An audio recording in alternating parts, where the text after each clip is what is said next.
in August. Yeah. It is great. Great. Okay, so we'll start.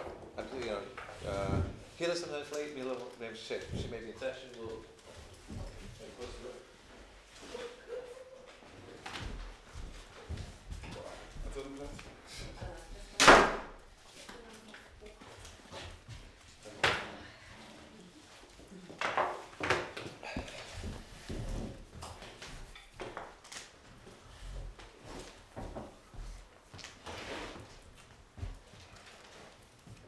You have, yes, same edition. Thomas. Stine, hold up your edition. Oh. Okay. It's an old one. Yeah. So we should just introduce ourselves. Thomas just took a degree in pedagogy. Yes. And was working with Deleuze, so I figured maybe we just go around and introduce ourselves. So we, then we'll jump right in. Yes. So, Benedicta, you want to tell Thomas your name? Yeah. I'm Benedicta. Yes. I'm working in Clemson University in the Department of Organizational Communication, working a little bit with the French guys. Yes. Good. Yes, as you said, I've just graduated in Master in Pedagogics, candidate in Pedagogy, and I'm applying for a PhD, encouraged by my counselors. Still working on, as in my thesis, with Deleuze and gender research, especially on masculinity, and I think trying to struggle with the concepts of Deleuze further on. So, and I'm working, probably I will be making this PhD in Aarhus University. So. In pedagogy? Yes. Okay. I'm Charlotte. I'm a teacher, and I work with children young people who are in social and emotional troubles. Yes. And I'm Matthias, and I'm an intern here at DISPUK, and I study psychology. And I'm Rita. I work in Norvest with troubled and marginalized kids, and I also work in international aid. Yeah, my name is Stan. I'm a clinical psychologist.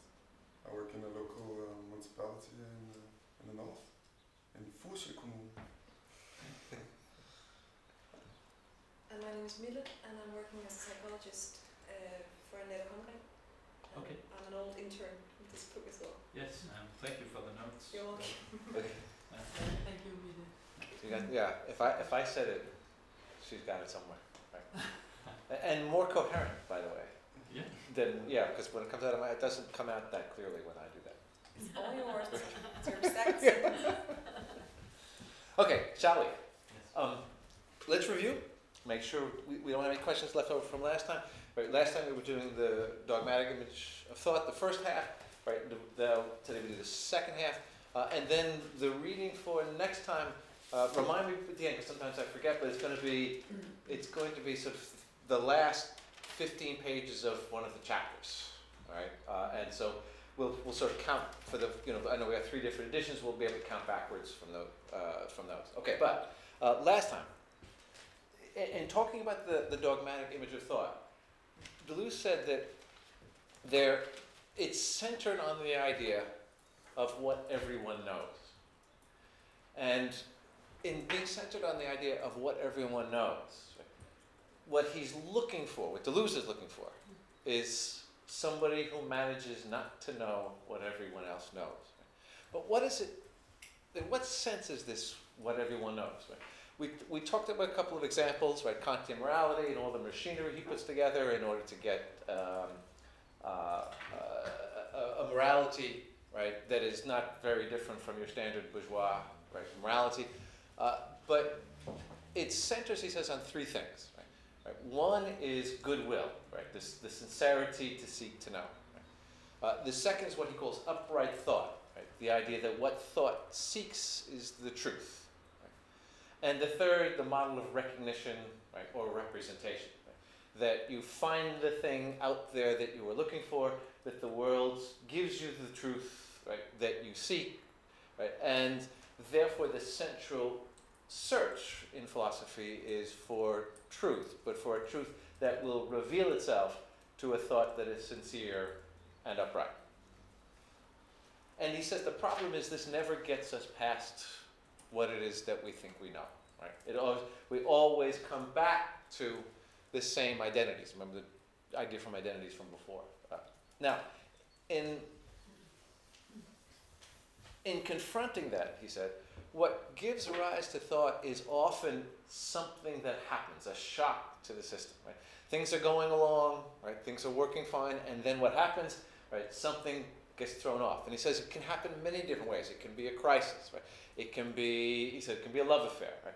It can be anything that pulls you off of the track that you were on and makes you begin to sense that there's something more than what has appeared. Right? And he said that something more than what's appeared can only be sensed. Right? So he says what he's after is, right, the being of the sensible, which can only be sensed. And we talked last time, it can't be brought into recognition, it can't be brought into representation, and in that sense, with in thinking about difference and in thinking about the being of the sensible, he calls it, right, what has to happen, right, is that you have to get I use the word sometimes, you palpate it, right? You feel your way into it, but you don't represent it because that's back in the identities. Okay? So what he's after is the character of what there is, and there's always more than what appears. And we talked just briefly, we'll come back to this I think next time, about transcendental empiricism, right? The idea that the transcendental are the conditions, right? It's the conditions of reality, not the conditions of possibility. Right?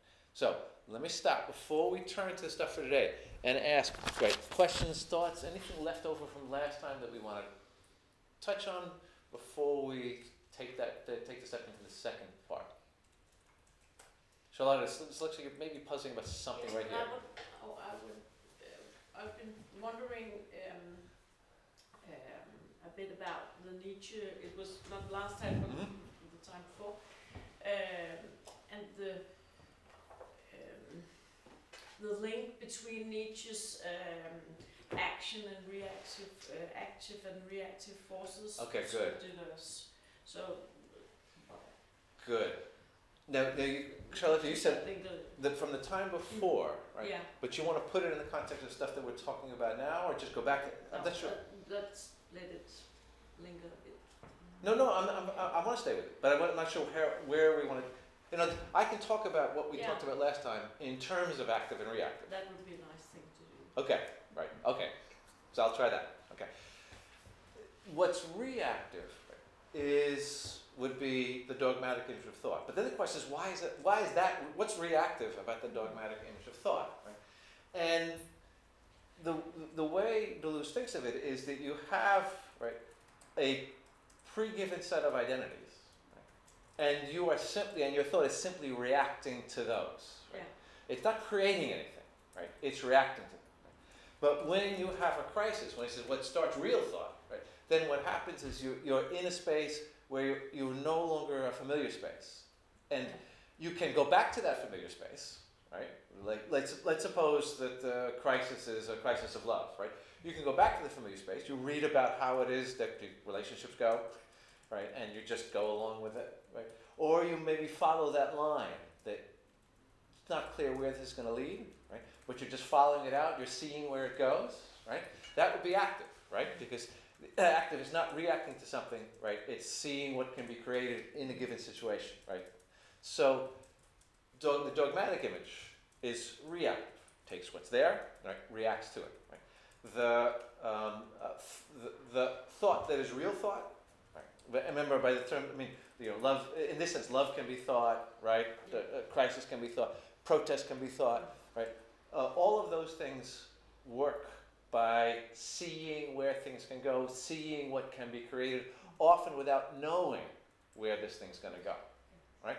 In that sense, it would be active. Are we getting there? Yeah. Good. Yeah. So his line, and we'll see this more today, by the way, right? Is to try to unfold active thought, right? And it's supposed to reactive thought. Okay. Good for that. Look, let's keep this in mind. By the way, and come back to this because here in particular, right, we're going to see active and reactive. At least that's behind the scenes, so we can bring it out. Okay. All right. But now, other questions or thoughts, just about last time. Good. Okay. Hey, Hilla. Thomas, Hilla. Hi. Okay. Okay. I want to divide the stuff for today into two parts, right? And this is not the way the texts unfolded it. They mixed them a bit, but he's got a section on problems mixed in with a section on language, right? And I want to talk about problems first, because problems I think is the more interesting thing, right? The stuff on language is really elusive, right? And we'll talk a bit about that, and I'll try to unfold that. I still sort of struggle with some of the stuff on language, right? But the stuff on the problems I think is where we can really see what he is pointing toward in terms of thought and where it can go, right? So I want to ask first, what a problem, and I'm going to move today, I'm going fairly far from the text. The only page of the text I think I want to use today is the last page, right? It says there's 8 different characteristics to the dogmatic image, so we'll see that as summary, okay? But, right, in looking at problems, one way to see problems is that there is a set problem that's given to you, and it has a solution. And the problem is laid out, and the trick is you have to find the solution. But the solution is already there. It's just a matter of your finding it. So with, and this will be the dogmatic image of thought, right? So, here's a problem. By the way, if you want examples of problems like this, the best place to go, right, is like, well, in the States, it'd be middle school and high school, right? What do they give you problems, then you got a set of answers, you pick the right answer, but the answer's already there, right? So this kind of problem is like okay, what's 2 by 2, right? 2, right? What is what was the name of the battle, right, that Napoleon lost to the British? Right? These would all be problems. But notice the solution's already there, right? Now think back to last time when we were talking about this, right? When we're talking about the dogmatic image of thought, right? The dogmatic image of thought seeks the truth, right? The truth is there, waiting to be found, and the dogmatic image, right, says we just seek the thing. Right? Now, those are problems. These problems that I've just talked about are problems. But they are problems that presuppose a solution. And the only thing that can go wrong, the thing that goes wrong if you don't get the solution is, now do you remember from the text, only one, that you either get the solution or you have what? What? You failed? You have failed? You failed, right? And the name for failure of the solution is? Error, right? So the only problem is error. But for him, the interesting problem, or the interesting difficulty, the one he wants to get at is not error, but stupidity, right? As he calls it. Right? And as we'll see in a minute, problems can have right solutions, true solutions, and yet be stupid problems. So we have to understand how is it he's thinking about a problem. Not in accordance with the dogmatic image of thought, right? How else might a problem, what else might be a problem that we might call an interesting problem, right? A problem that doesn't have a solution waiting for it, right? But admits of different ways in which a solution might arise. Okay? So this is going to be a different way of thinking about problems. But when I say this, right, that problems may have different kinds of solutions, right, this should sound like stuff we talked about earlier, which is that difference can be actualized, right, in many different ways. Okay?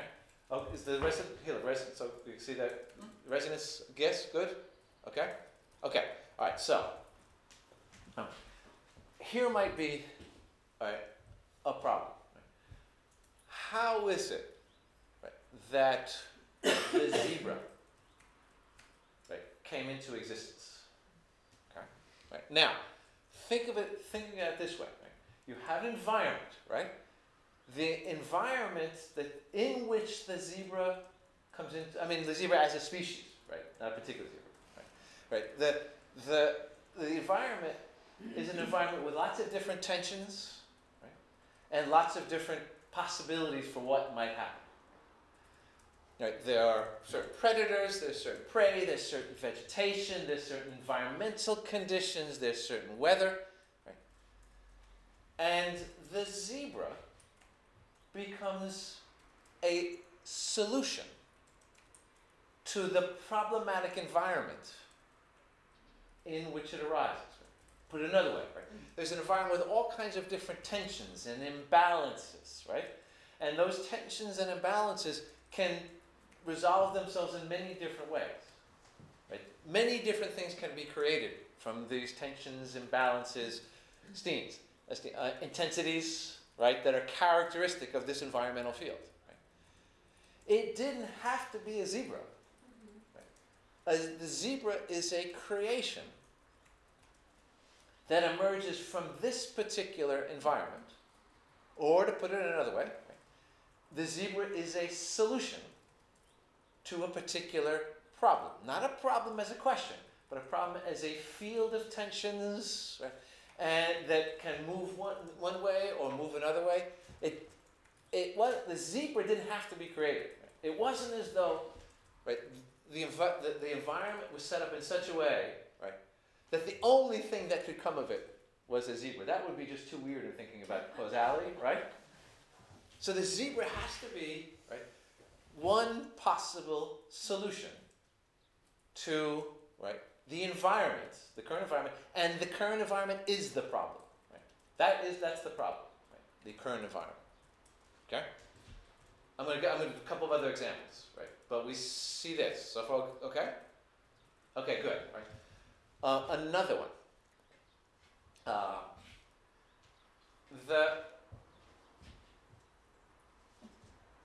This morning, right? For much of the day, we woke up. It was really windy, right? And then, at points there were rain, right? And then the sea sort of roiled up, right?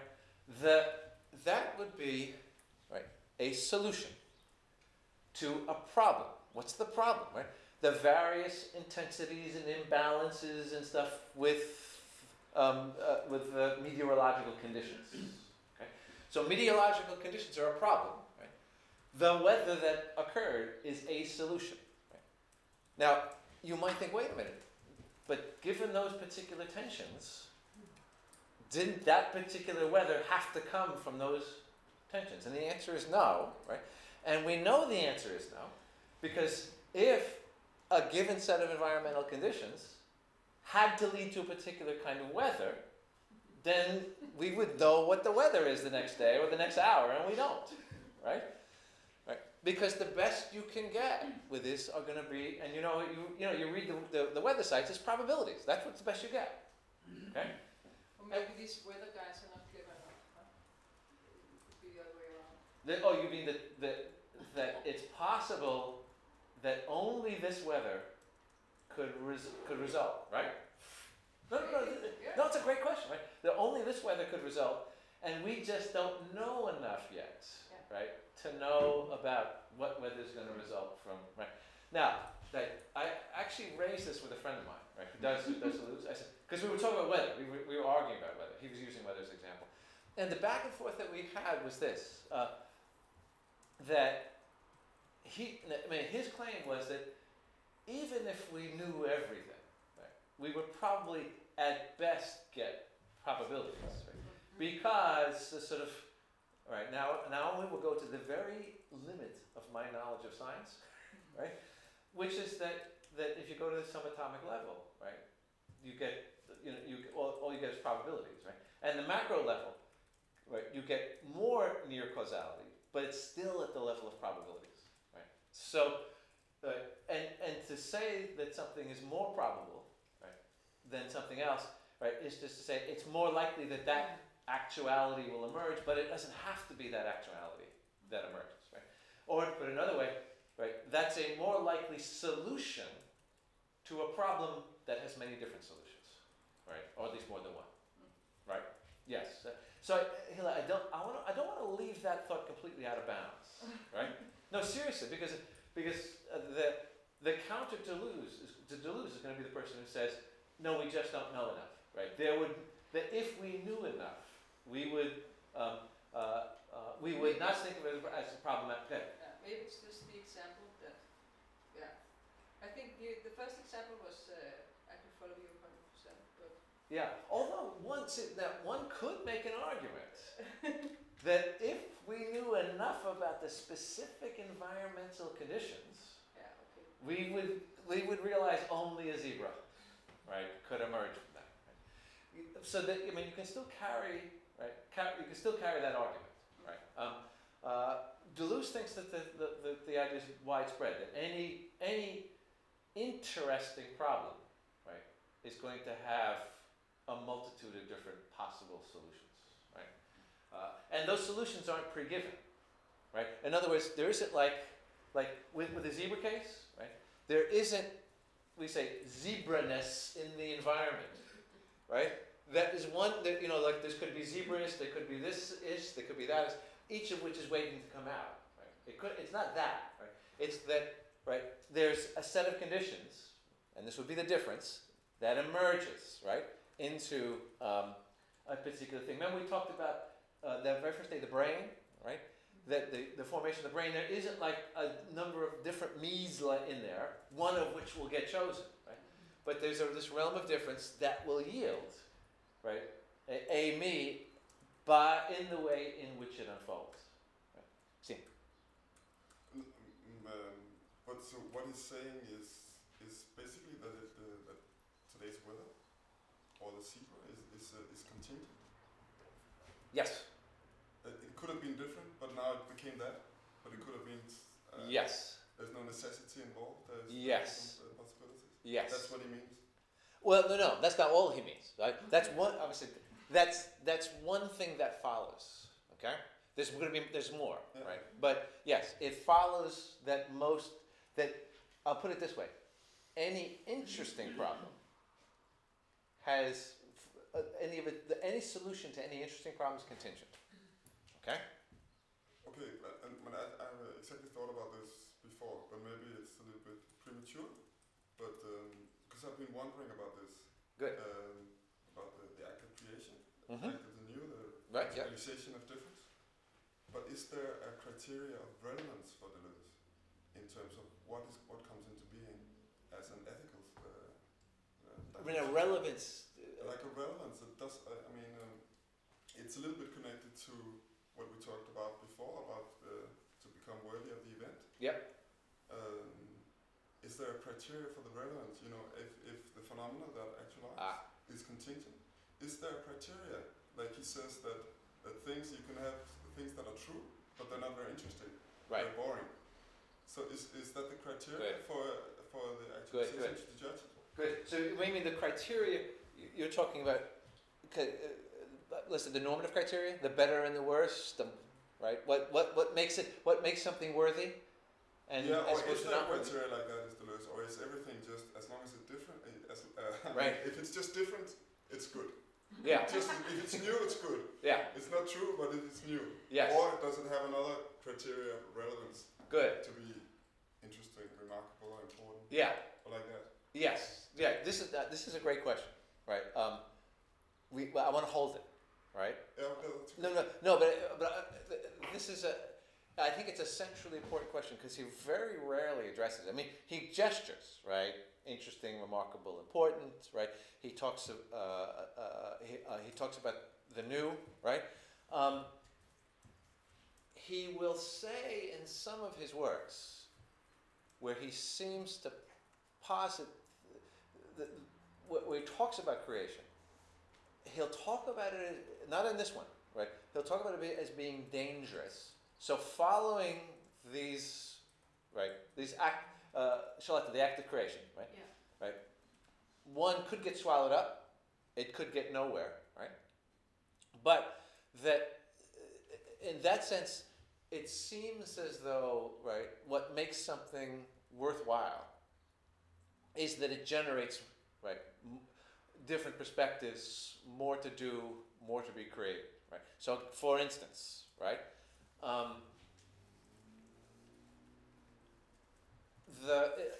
in art, in the change to, let's say, from realism to impressionism, right? Well, you know, Manet, Monet, right, Pissarro, those folks.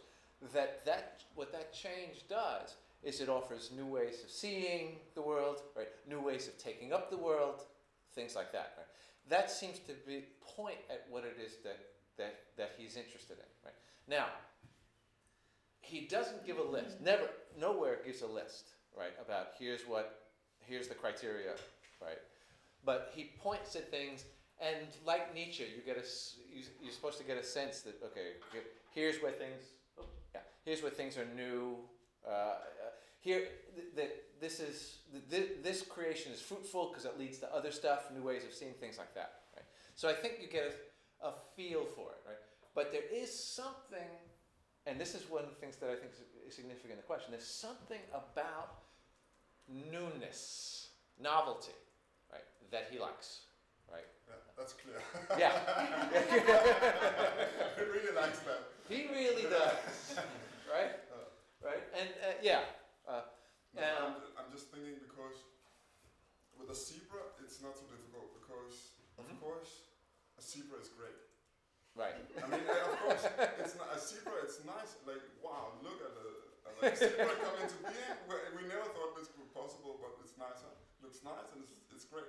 Right. But with there's not so much ethics in a zebra, but in a human act. When I act as a psychologist, when I sit with clients, it matters somehow that I have some kind of criteria. If we are to create something new, that I somehow have an idea about, is this going to make a difference or not? Or is it important that I just make something new, like I said, I talk with the family, and if it's just something new, it's great.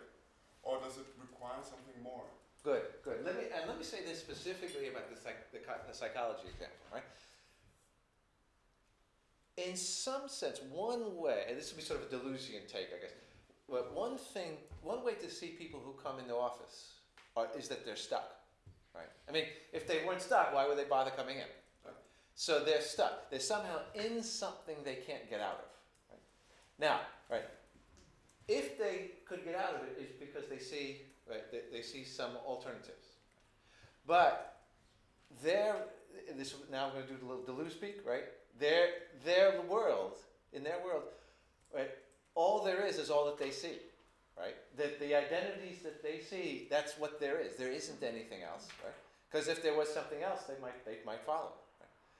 So the question is, how do you move them from stuckness? How do you move them from being in the situation that they're in, where they don't see anything else, to be able to see something else?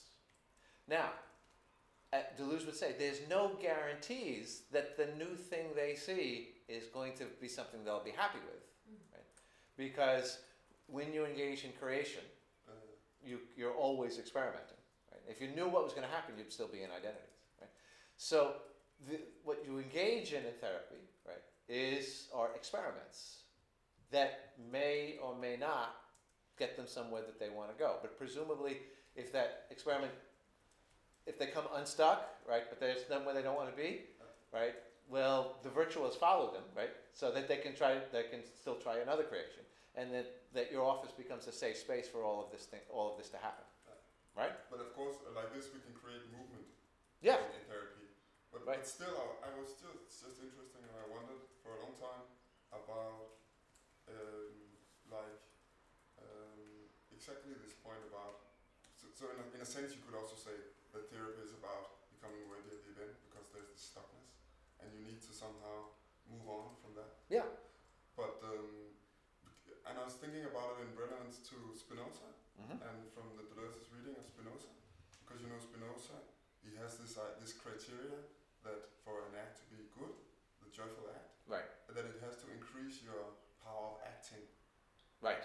And that's a very clear criteria to see if something is a good encounter or a bad encounter. Right. If it increases your power of acting, Right. it's a good encounter, and the parallel emotion is joyful. Mm-hmm. And sometimes I think Deleuze is hinting at this. At least when Williams is writing, he's talking about Right. to draw out the splendor of an event, to make it something joyful. Mm-hmm. This is Williams, I don't have the exact reference in Deleuze, but I was just curious about this because this is something which is very relevant to my work Right. in bringing Deleuze into in everyday practice, which is important. Yes. This is just what I'm interested in. Yes, Maybe yeah. it's not that I expect you can answer. Right. Yeah. No, but here, this is a point at which I think Deleuze is, what's the word I'm looking for? More cautious, in a way, in evaluating than Spinoza, okay? In this sense, that, for Deleuze, every new actualization, right? Every time you create the new, you don't know where this is going to go, right? So one might retrospectively say, this created more joy, right? And that was better. But you can't prospectively look forward and say, this will create it, because you don't know in your experiment, okay? So in that sense, the Spinoza criteria, right? You have more joyful affects, is something you can only find out later, right? And Deleuze is saying, yeah, but starting from where we are, how do we think forward, right? Not how simply do we evaluate backwards.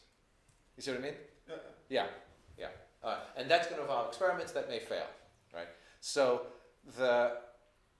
let's say in therapy, right? You say, to the client, and not say anything like that, but let's suppose you say, look, what we're going to do, right, is we're going to create joyous affects, right? But here's what happens then, right? The client says, how do I do that? And the answer is you don't know, right? It's got to be you don't know, right? You know something's not working, that you're stuck in a certain identity, and the trick is to get out of that. But no one knows, right? I mean, if you knew, it wouldn't be narrative work anymore, would it? It would be like psychoanalysis, right? So the point is you can't know, right? And since you can't know what the joyous affects will be. But that's true. But it's just because, especially in a narrative therapy, we'll be very often interested in the effects of something. Yep. What was the effect? Yeah. The person made some kind of action. Yep. So what was the effect? But we don't really have a criteria in narrative therapy to evaluate the effect other than ask, what was the effect? What do you think was a good or bad? Yeah. And especially when like me, when I'm working with children, it's a little bit of a dilemma, because sometimes the parents' view of what's a good act is Right. different from the children. So in this way, there is always, you're talking about something which did happen. Right. But Spinoza would have a much more clear idea. Does it increase your power of action? Good. Or the child's power of action? Good. Then maybe it's a good idea. Yeah. Could be something to go on with. Yeah. Or Deleuze would be more vague and say, if it's different, then it's good. Let's stay with narrative work. Is there, Tom, do you know from narrative? A little bit. Yes. Okay, it's good. So if I use narrative examples, that's comfortable. Okay. So let's place it like in narrative for a bit, right? And not the difference in evaluation between the child and the adult, right? There you are on your own, right? I mean, I work with college students, right? And if I get calls from parents sometimes, and I say I don't talk to parents, right? It's a college student, right? They can't figure it out themselves. They're not ready for college, so you take them home, right? Right? I said, but if they're ready for college, then they're gonna have to deal with me on their own, right? So I don't deal with parents, right? But that aside, right? Think narrative, right? One of the things that narrative work does is it denies, right, that there is this identity there to be discovered, right? And in denying that, it denies there is this solution that if we just keep working, right, we'll get there, right? So what do you do instead? Right? You are faced with a problem, right? And I'm going to put faced with a problem in the Deleuzian wider sense, right? One is faced with a problem, right? And the problem is not in what ways am I stuck, right? That's often not the narrative approach, right? To go backward, right? Because you externalize the problem. Problem's out there. Right? The more interesting problem, right, in the Deleuze sense, would be this problem, right? How might I live? Right? But how might I create a life? Right? And in addressing that problem, one way to address it is by saying, what other stories might I live from the story that I'm living now? Now, I want to tie this close to Deleuze, right? It isn't as though there is a set of stories in you. You happen to be living the wrong one. So you got to choose until you get the right one, right? There aren't any stories in you. There are many stories that might emerge in the creation, right? So you create stories and you're living these stories that you create. Right? And you don't know which one, right, or which ones are going to be the ones, right, that are going to be that are going to give you joyful affects, right? Right.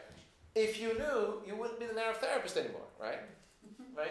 You'd be sort of what, a psychoanalyst with bells and whistles, right? Right? Somebody who could just sort of, sort it out, right? But I've got another thing to discover. So what you do, what each story that you live becomes, is a solution to the problem, right? A solution to what problem, right? How might I live, right? And that in Deleuze's view would be an interesting problem, right?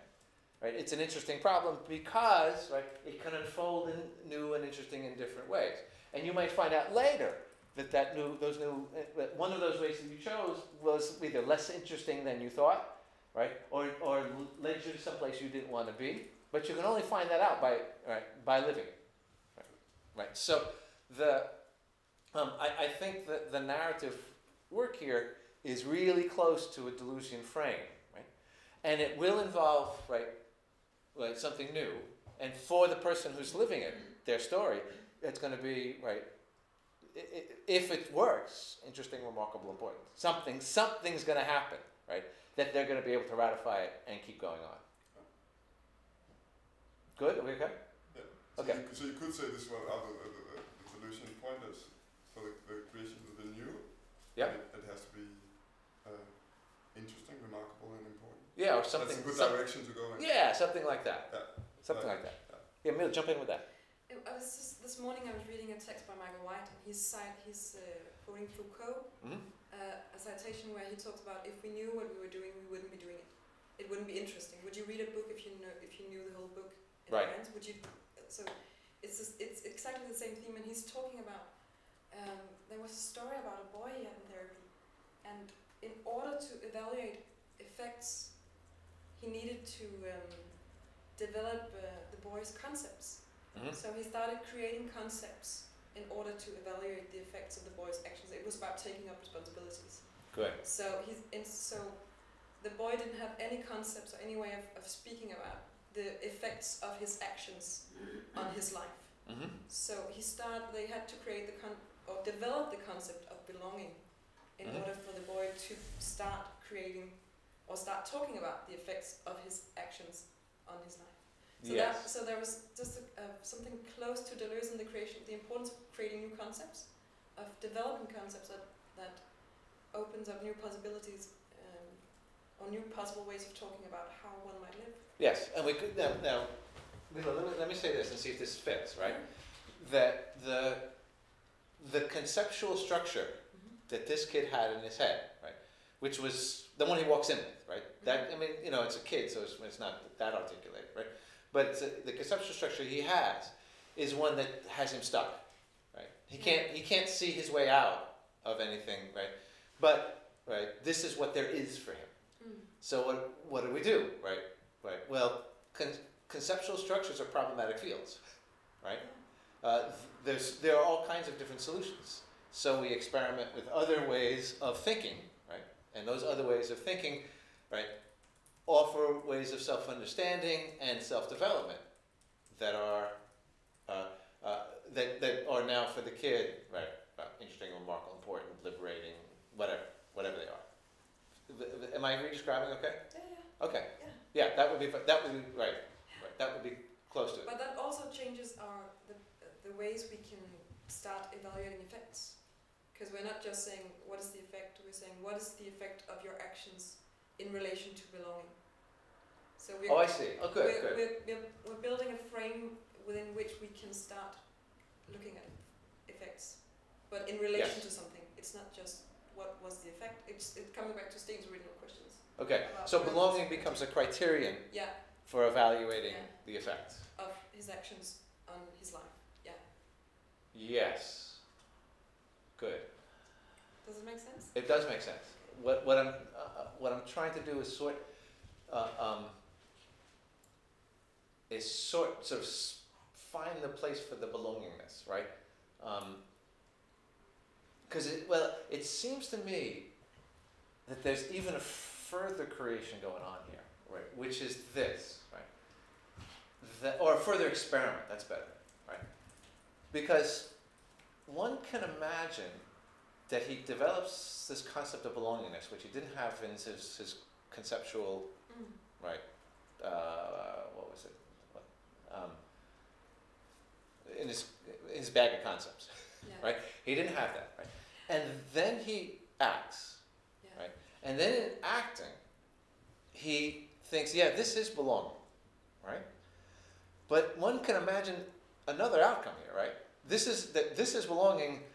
This turns out that wasn't what I really wanted, right? There was something else, right? Yeah. So even the concept for which. But I'm not talking about belonging as a true concept or a concept that captures truth. I'm talking about the concept. The belonging is an act of creation. Yeah. It's not finding there's something. But he's using that. He's using belonging in order to do something, right? Yeah. Right. That's what I'm saying. You can imagine he uses belonging in order to do something. Yeah. And then he goes down that road a little bit and thought, this was the thing that I was going to do with that, but it didn't really work for me. Yeah. Right. So that's still a possibility, right? So in that sense, it's still that even the criterion becomes an experiment. Yeah. Exactly. Right. Yeah. That's right. And maybe coming back, this is what makes this whole area of evaluation, right, a bit dicey, right? But at least in the client case, right, you've got something, right? Because the anchor you're going to have is the experience of the person, right? Is this person experiencing their life in a way that they can ratify, right? That would be, I think, an element. Yes? No? Yeah, that would be a criterial element, right? Something to hook on to. Right? Fair? Yes. Good. Okay. Right. So, by the way, through all this, right, we're getting the concept of problem, right? Just as we wanted to unfold it, right? And the question, how might I live, right? That's a problem in the Deleuzian sense, okay? But now, let's contrast, right, these problems a bit. I'm going to make sure I don't jump ahead of myself. Now,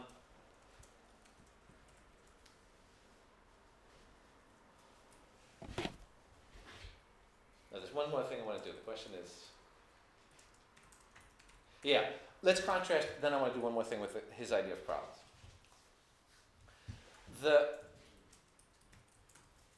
We've got two different views of problems. We have problems as things that have solutions. This is the dogmatic image, right? So have solutions, identities, they're there. And problems that open up a field of different possible solutions, none of which are pre-given, right? And Deleuze says of problems, he says it several times, right? Problems always have the solutions they deserve. Right? Problems have the solutions they deserve. So I think we're in a position now to see why that is. Right? So here's a problem, right? What's 2 plus 2? Right? And the answer is 4. Right? Like 4 is just because the answer that particular problem deserves. Right? Here's another problem. Right?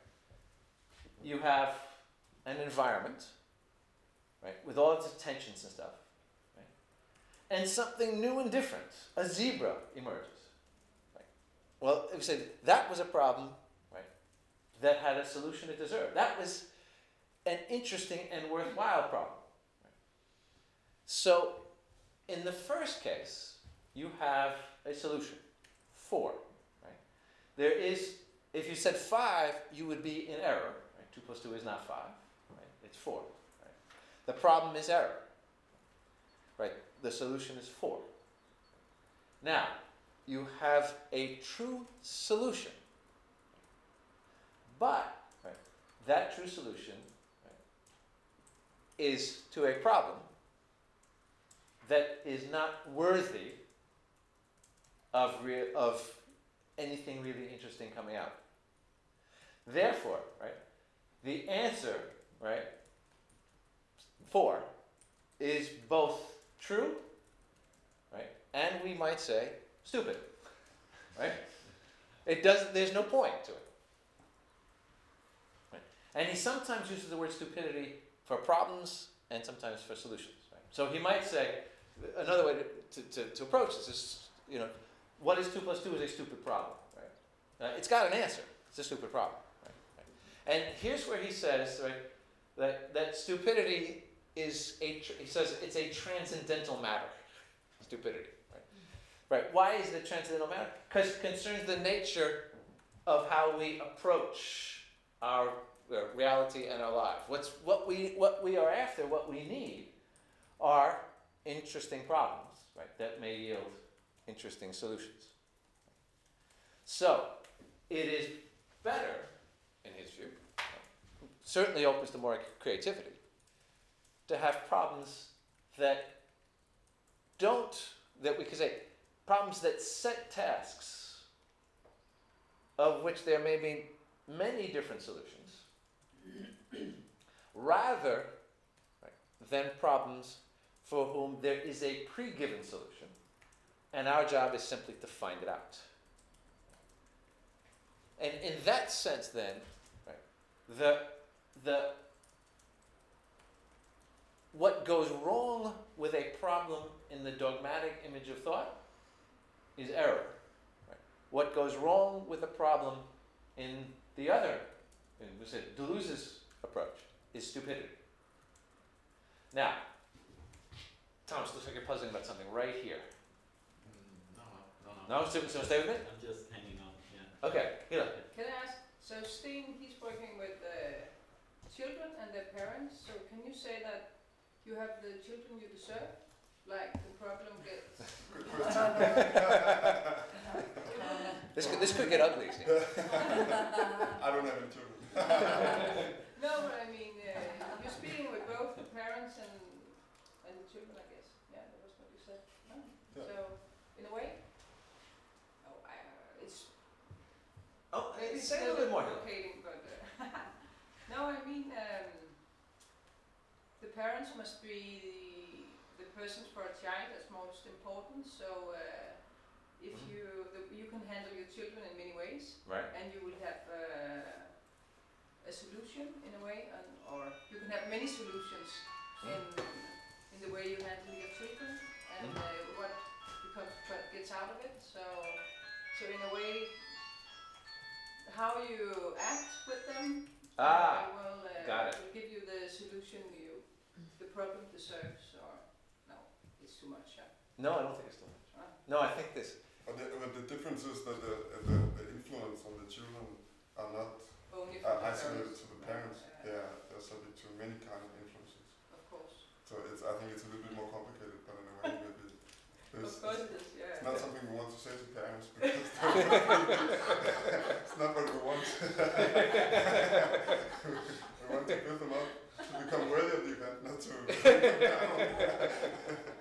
There must be some good things they've done as well, you know. Yeah.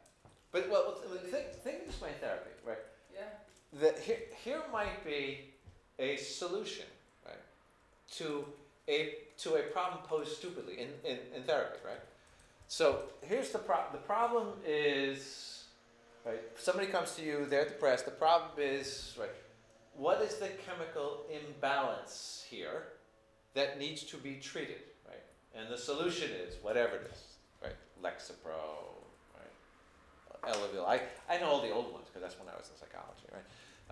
But those are the solutions, right? Right. Now that solution may get rid of the problem, right? You may not be in error about it, but it's a fairly stupid problem, right? And it gets the solution it deserves, right? But if the question is, right, which is, by the way, why, as you know, I'm sure this is happening in Denmark, happens in the United States, right? A psychiatrist sees somebody, and they see that somebody, their initial intake is an hour or so, and then after that it's 15 minutes, right? You get 15 minutes, check up on your meds, and you go, right? And what we say is that they are not setting an interesting problem to solve, right? Whereas in therapy, right, now think another step, right? Here is a more interesting, but still not terribly interesting problem to solve, right? And that will be the psychoanalytic problem, right?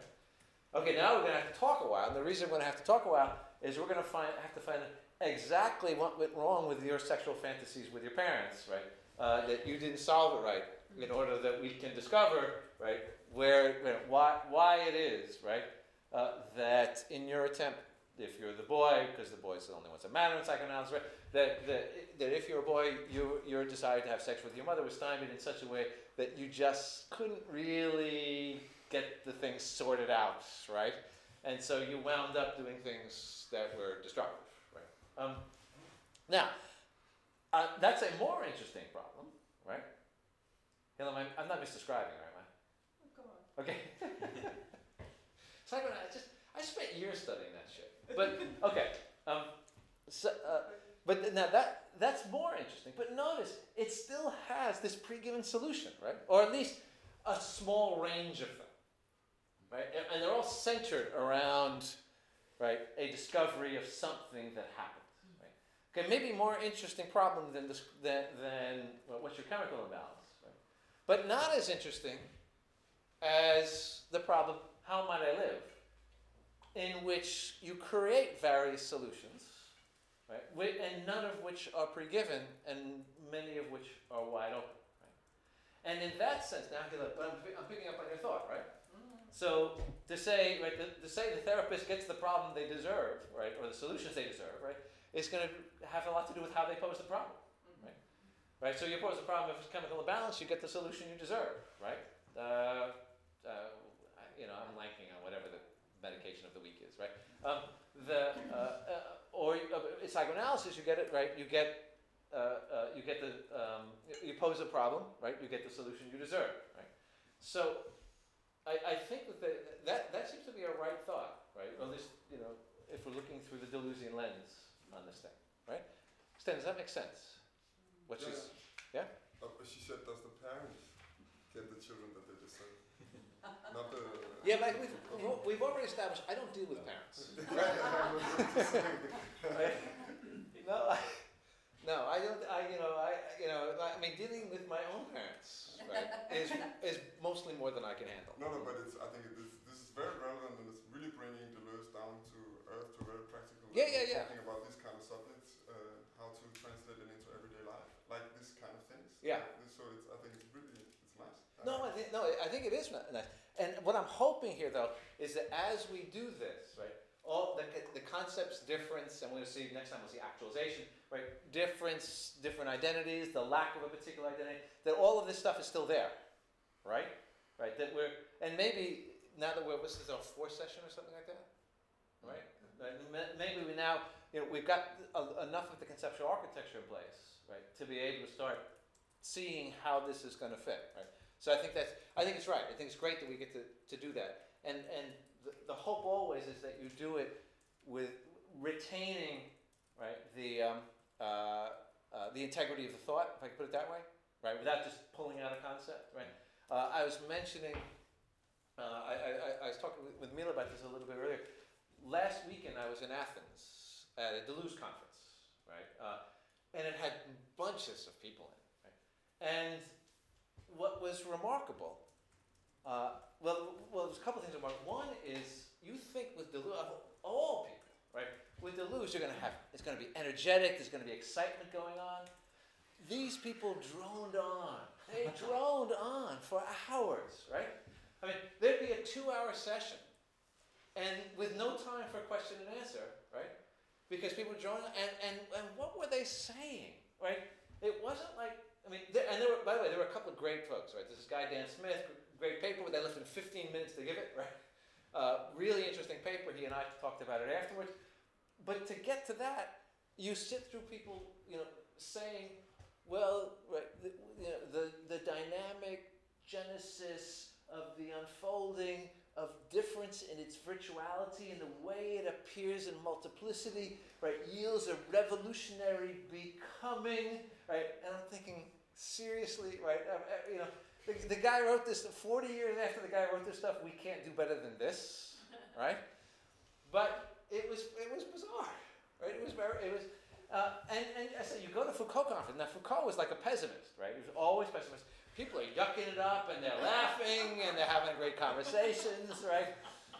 Whereas you go to Deleuze conference and it's like it's funereal, right? No, it's like I walked in one session. I looked around like, who died, right? Okay, Todd, stop this. All right. So, in any event, right? What I'm hoping is, right, that we can see this stuff, right? See the excitement, right? See the ways in which to apply it, but still hold on to the integrity of the thought, right? And not lose that, right? And I think when we see how it works, like in therapy or elsewhere, when we see how it actually works, then we do have it, right? Then we are retaining the integrity of the thought, right? Because we're describing these situations in ways that keep, right, these elusive ideas of difference and identity and things like that, right? By the way, just one quick question, Mila. Did that list bit about the Deleuze conference find its way into the notes? Nope. Okay. It's on video. That's right. It's going to be on YouTube, right? Oh my God, I'm going to lose all these friends I never had.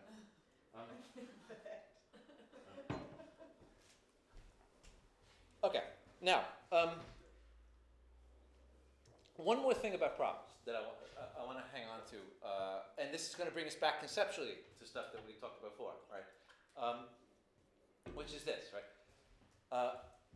But actually, before let me check it. You see how the idea, right, of what you call stupid problems, right, can be it reflect the dogmatic image of thought. Does that make sense? Charlotte, let me check it with you because you're really good about asking this stuff.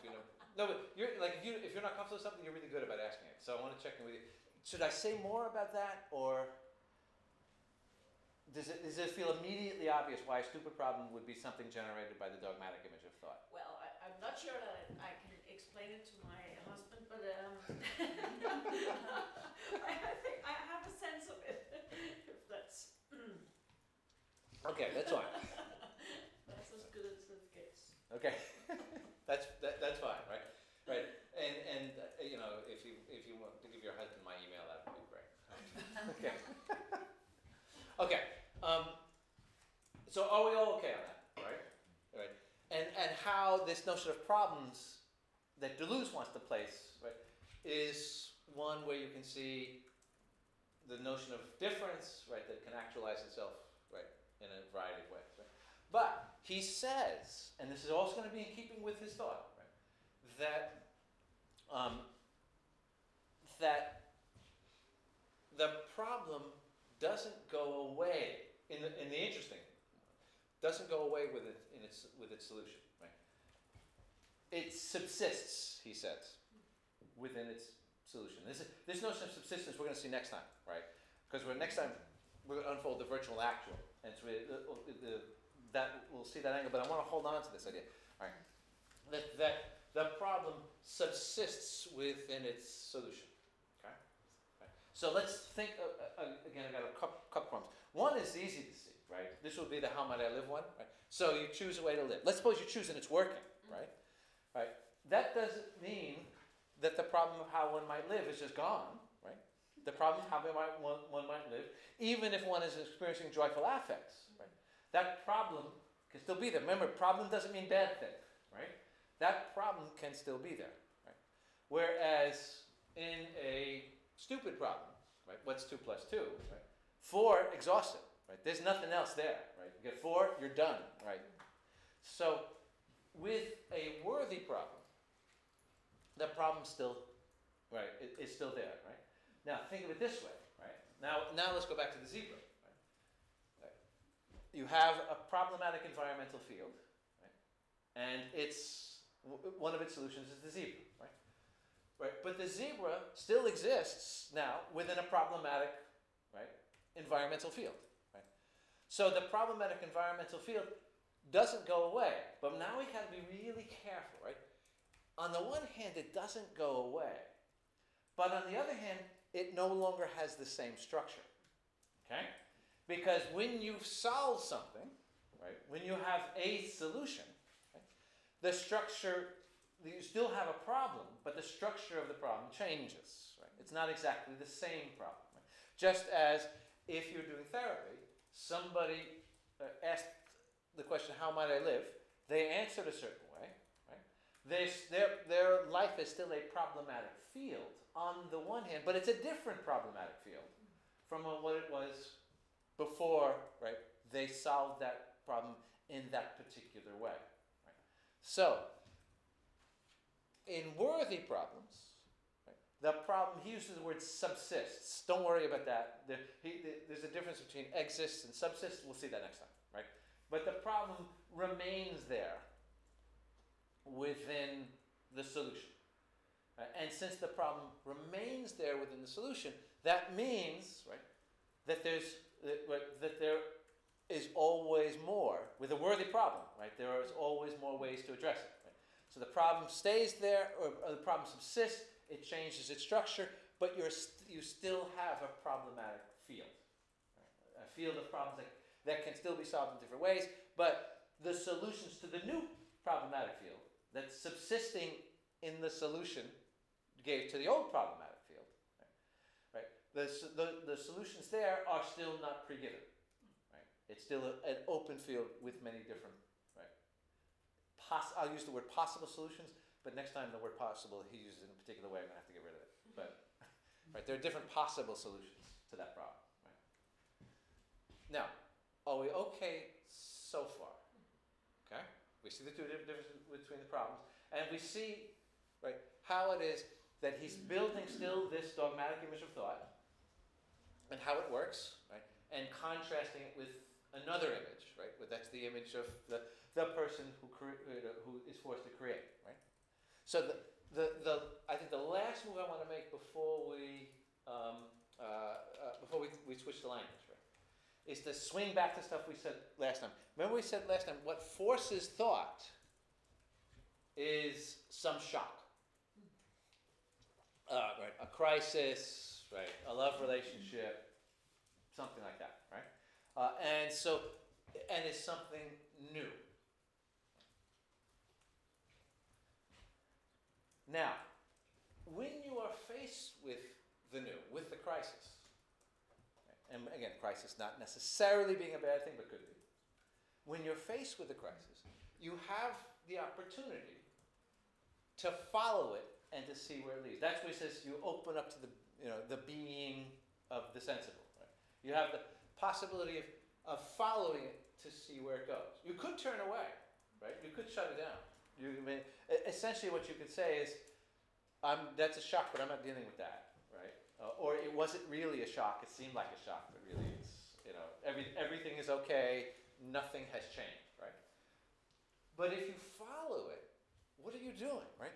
Well, what you've done then is open a problematic field for yourself.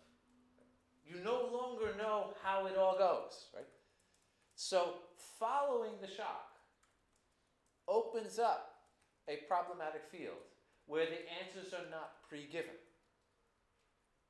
So the contrast we drew last time between the dogmatic image of thought on the one hand, and we could say what he calls real thought sometimes on the other, is reflected in these two different ways of conceiving problems. The dogmatic image of thought conceives problems as having pre-given solutions, right? Remember when you have your goodwill, your upright thought and representation. So goodwill, we are going to sincerely seek the problem. The truth is going to be out there. We will discover it. When we discover it, we represent it. We re-present it, right? Because it's already present, right? And now we have it, right? Right. 4 is a representation, right, of 2 plus 2. On the other hand, right, you have the problematic thought, right? What happens is you have a shock, right? You don't know where it's going. Nietzschean wise, you follow it, right? And right, instead of reacting against it, right, you follow it. When you followed it, you've opened up a problematic field, right? A field in which there aren't pre-given solutions, right? And now you're in that moment of creativity. Right? So each is reflecting 2 different ways of we can say, well, approaching thought, but also, he widens it out. 2 different ways of approaching living. Okay, good. Okay, now, we have a tradition over the last several meetings of asking at this moment, right? We can take a break for a few minutes. We could keep going, right, and take a break at the end. We can do what we like because that's just the kind of people we are, right? What should we do? Go? Can we go? Are we okay to go? Just keep going? Okay. You guys are great. I love you guys. Just keep doing philosophy. Right? Okay. Let me say this before I forget. Annette's is going to be downstairs when we get done, right? And if people want to hang out, we're going to order some pizza, right? And there'll probably be some wine, and people want to hang out, they can hang out, right? And if people have to go do their thing, you go do your thing, and then Annette and I are going to go down to Noma. No, what? We're not going to Noma. Okay. Right. We're going to go to some pop stand and get the bowl of ice cream. Right. Okay. All right. So, turn to language, right? And again, let me emphasize this: that Deleuze's views of language are often considered, right, some of the most elusive ideas in an elusive philosophy, right? His book, The Logic of Sense, is I'm trying to sort of go back now through some secondary texts of people that I like who have read this book to see it helps sort this out. Right? The Logic of Sense is his book, his central book on language, right? And it is a bear to read. Tom, did you ever try The Logic of Sense? No. Or no? Yes? Yeah. Hard, yes? Yeah. Killer, right? Yeah. No, I tell some people that I thought maybe one day, maybe I mistakenly picked up the Hebrew edition, so I started trying to read from the back to see if that would do any better, right? And here's the sad part: it didn't do any worse, right? Right. Okay, but right, that aside, right?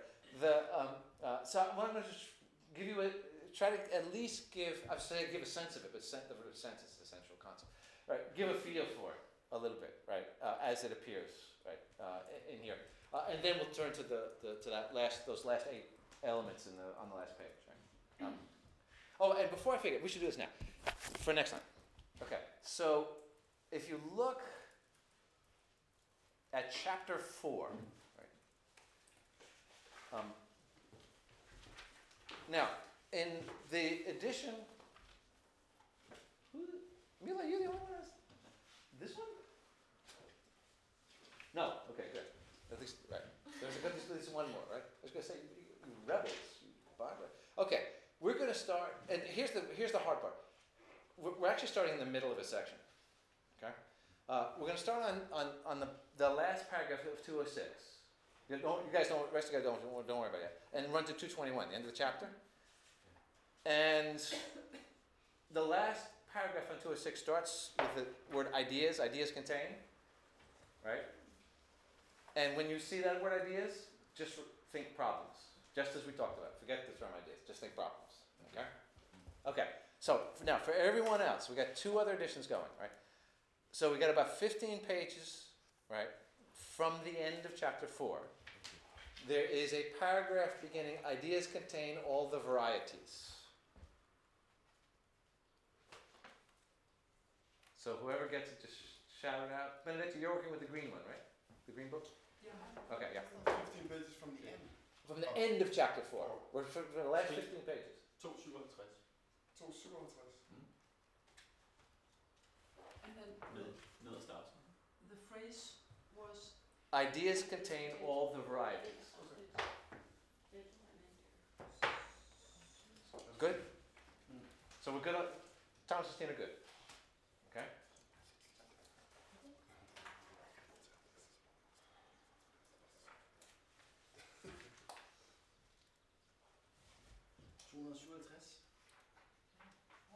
Got it? I can't find it. Ideas. No. That's a different edition. I saw this. Yeah, okay. No, now we still got the green edition to go. Ideas contain. Ideas. So yeah, about 15 pages from the end. Det er 269. Yes. 269. Good? Reader good? Yeah. Okay, good. Alright, so we're all set. Right, and that And will be the for... rest of the chapter. Was that? And the rest of the chapter. Yeah. So that's about 15 pages, last 15 pages of chapter 4. Okay? And in looking at that, right, you'll look, he's going to talk about the virtual and the actual. Yeah. He's going to talk about differentiation. One way he spells it with a C, another way he spells it with a T. Right, that's a technical distinction. Okay? There's that. Right, so virtual, actual, differentiation. The way when I lecture on differentiation versus differentiation. Okay? Right. And then there's a contrast, right, which is the possible and the real. Right, well, we're going to sort all of that out. Right? And next time it's going to be sort of a single line of thought. Okay? Right. And then we don't meet for, I think we skipped the 14th because you have one of these innumerable Danish holidays that seem to pop up every couple of weeks, right? And then so there'll be something for 2 weeks, and then then the last session. Oh, and Thomas, I mentioned the last session. Instead of doing text, Yes. what we're going to do is I'm going to talk about other Deleuzian concepts that are not as text, right? Rhizomes, multiplicity, whatever people are interested in, Okay. and show the relationships between those and the stuff that we've been talking about. Okay. Okay. When is that? Okay, so it's the 14th. We're off. The 28th of May. Okay. So this is because we're the next week is the 7th, right? Off the 14th, on the 21st, on the 28th. Okay. You're not here, 28th? Yeah. Yes, you're not here. Yeah. Okay, go ahead. Okay, good. All right. But do you need, do you need like, because I can think of a lot of obscure Deleuzian concepts that I would like to discuss. Right. But would you want in advance? That's what I thought is that we might sort of at the end of the 21st, just generate a list, right, of stuff, right, and it could be, I mean, if they're not sort of centrally involved or that I can't find good connections, I might just leave them to the side, right. So you can suggest anything you want, right, and then some will be what? We're just happy about it. Okay. Really happy. Okay. Yeah. So, right. See, we have joyous affects in them. Right. Okay. So yes, just anything, and then some of them I'll be able to work with, and some maybe not. Right. But okay. I mean, I just know there's some that come up, like in narrative discussion. People talk about rhizomes, right? People talk about multiplicity. I hear stuff like that. So I'm just thinking. There are probably terms you've heard, and we'll see where they fit in this whole framework. And the reason, right, that I want to read difference and repetition was that this is the conceptual frame out of which everything else emerges. When you have this, right, you can see everything else. Okay? Okay, now, and at this moment, it's probably time for me to stop putting off talking about language and really try just to do this. Okay? All right. So. A traditional view of language is going to have probably 3 elements in it. Okay? This is, by the way, from Logic of Sense. I'm going to use some stuff from Logic of Sense to see the gestures he has here, right? Okay. Designation, manifestation,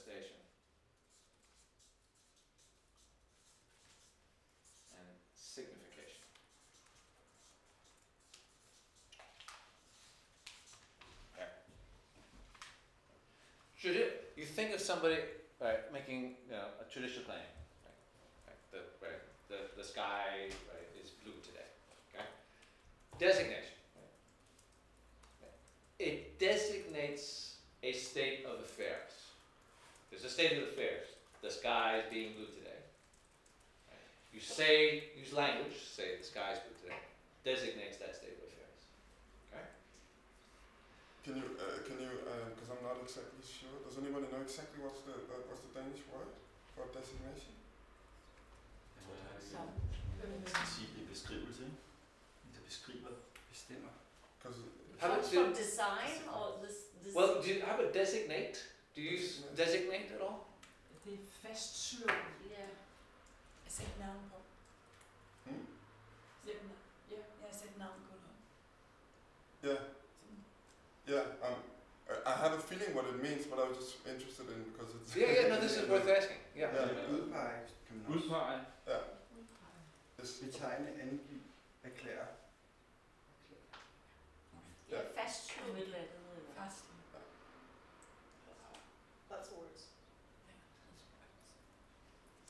Right. How about in English, very close to designation would be denote. To denote. Does that? No, that doesn't. That's not help. Okay. Denotere. Yeah. Same. That's it. Denote. Okay. Yeah, that would be the same. That's okay. Let's move on. Okay, that's fine. Right? Okay.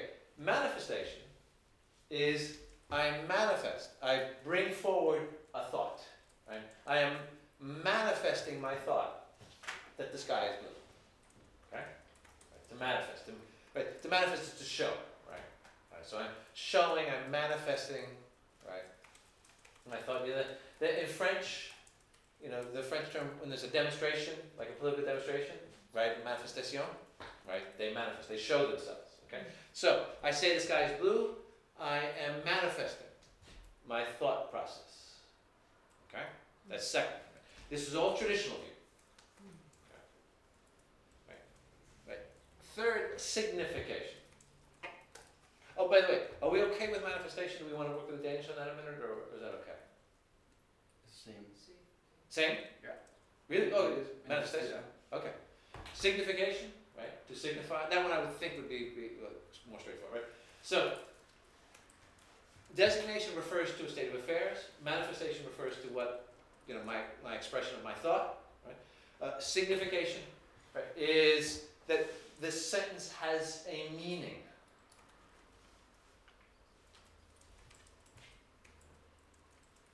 Right? Aside from the state of affairs that it designates, it has a meaning.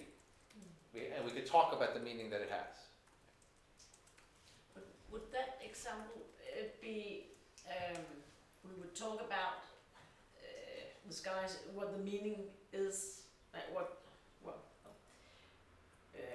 what is the meaning of the sky is blue, or would it be more like, what is the signification of blue, or Oh, good. give an example for. Yeah, here's a way to see it, right? That when I designate something, I'm designating the sky today in its blueness, right? Right. But with signification, well, you can imagine this. Imagine that you're walking down the street, right? And you see written on a piece of paper, right? The sky is blue today, okay? You don't need to know who said it. You don't need to, the sky doesn't have to be blue, right? But you see it there, and you want to say, it has a meaning. And it has a meaning independent of its manifestation by a particular speaker, and independent of any state of affairs to which it's referring. Okay? That would be significant. Charlotte, that's what you're getting at, right? Does that make sense, right? So we said words have meanings independent, or sentences are better. Sentences have meaning independent of anything they're designating and anything they're manifesting.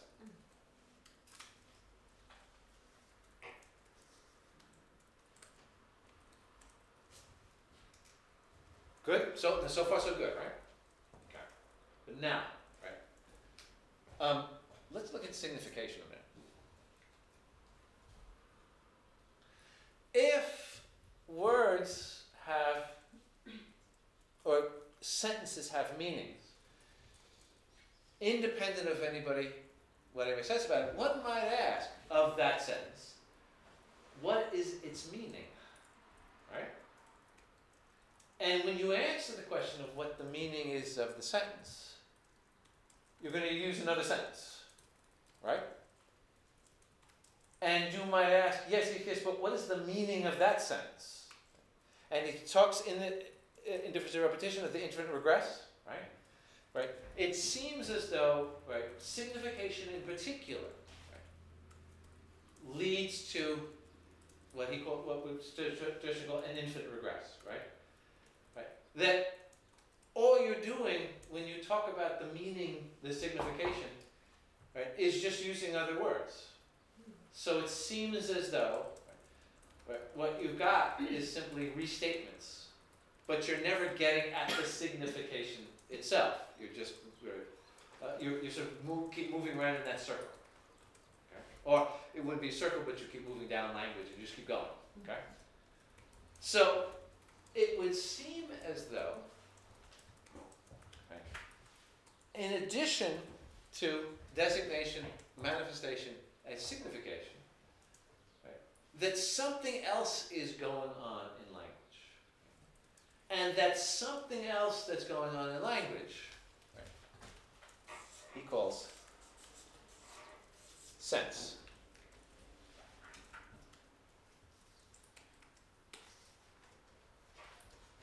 That's an E, by the way.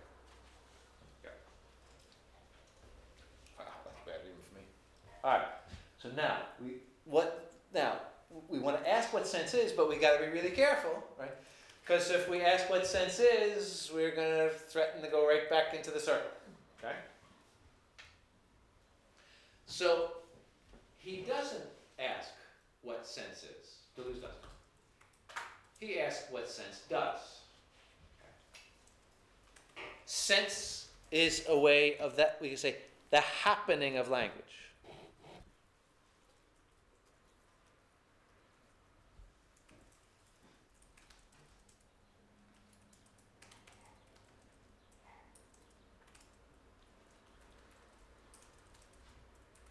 Now, I want to talk about what sense does.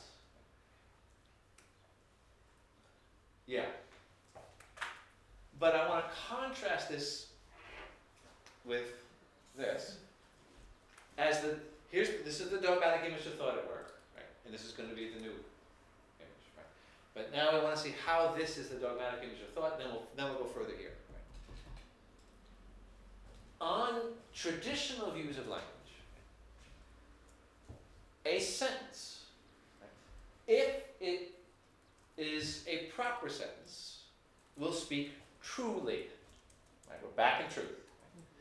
Right? And the standard way of accounting for a true sentence is that the sentence somehow corresponds to the world. That's to say, I say the sky is blue today, and it is true if the state of affairs is such that the sky is blue, so my saying it corresponds to the state of affairs. And you can see the dogmatic image of thought, right? There's a reality out there. It's waiting to get understood. It is represented. The state of affairs is represented in language, right? And the correspondence theory is the traditional way in which that dogmatic image of thought talks about the relation of language to the world, right? So far so good, right? All dogmatic image. Okay. Now there is a problem here, right? And it's a problem that Deleuze didn't but could have pointed out, right? Which is similar to the problem that we just saw of signification. Which is, one might ask, yeah, okay, if the correspondence theory is that I say the words the sky is blue today and it corresponds to the state of affairs, what is this correspondence all about? Mm-hmm. Right? Right? How do we work out the correspondence? And you can see that this is likely to generate the same, and it does, right? Correspondence theories of truth have this issue, right? In what does the correspondence consist? Right? And we make it caught in the same traps, right, that we were in. Okay. Right. So this is, with the correspondence theory, is the way language is thought to relate to the world. Right? And again, right, all of these are pieces of the dogmatic image of thought, which we'll sum up in just a little bit. Okay?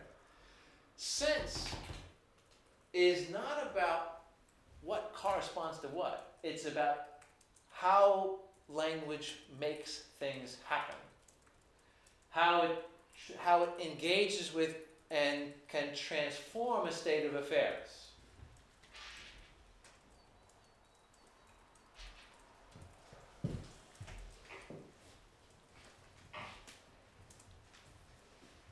And Deleuze's view is that what language does as sense, and this is often underneath, right, all of what appears here, is that it helps create situations alongside states of affairs. And to see it, I want to give examples.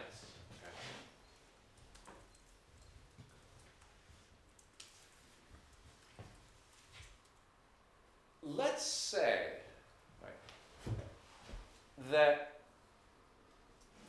at some point, right, in the unfolding, right, of our group together, let's say, right, that Charlotte says, right, Todd's making all this stuff up, right? He's just making it up. Now, the state of affairs, right, up to that moment, is the same state of affairs whether or not she says that, right? But then she says it, and something happens to that state of affairs. Right? Although the state of affairs is in a way still the same, right? It's now everything sort of has a different feel or character to it. Okay? So what happens is, what language did was it didn't change the state of affairs. All of the, the things happen just as they happen. But now language has come to interact with them, and there's a change in the sense of it. Right? And if you ask what is the change of the sense of it, you're going to get caught right back in the. Right? So what we know is there's a change in the sense of it. Right? An example that Deleuze uses. But it's good. Can we stay with that a little bit? Yeah. Because could you say that the sense that has evolved in this is multiple? There's a lot of sense. A lot of things could happen by her saying that in this situation. Oh yeah. And that is sort of maybe not infinite, but it's multiple. Yes, you could, absolutely. But what happens is that, what Deleuze says, something happened, right? Something happened without the state of affairs itself changing, right? Something happened, right? And that something that happened, he calls sense, right? And he says, sense, he says, subsists in language, but happens to states of affairs, okay? So, but you're right. It isn't. It doesn't have to be the one thing that happens, right? If it was the one thing, we probably I'm thinking now we probably could put it in language, right? But it's it's a multiplicity, right? So some of the sense could be as like effects. Like, yeah. Oh yeah. Like we could think maybe Todd's an imposter. Right. Or he's fooling us. Or you could get nervous. Yeah. Or something like that. That would all be sense. Yes, but also look back, right? Because it would raise the question, what was happening, right? Like without any of the facts of the situation changing, right? Charlotte says that, and then the what was happening begins to change, okay? Even though none of the unfolding things changed. Like the history didn't change. The things unfolded just the way they were. But something, right, has now changed the character of the situation. Is that okay? Okay? Okay, good. Okay, so now, right, another example. Again, this is a Deleuze example, right? Somebody walks, right, you're in an airplane, and somebody gets up, right, and walks, say, toward the bathroom in the front, right, and then turns around and says, "This is a hijacking." Okay? Same facts, right? All of a sudden, the sense of the situation has changed. Right? How did it change? It changed through language. Right? Language came intersected with the state of affairs, and now the state of affairs has a new sense.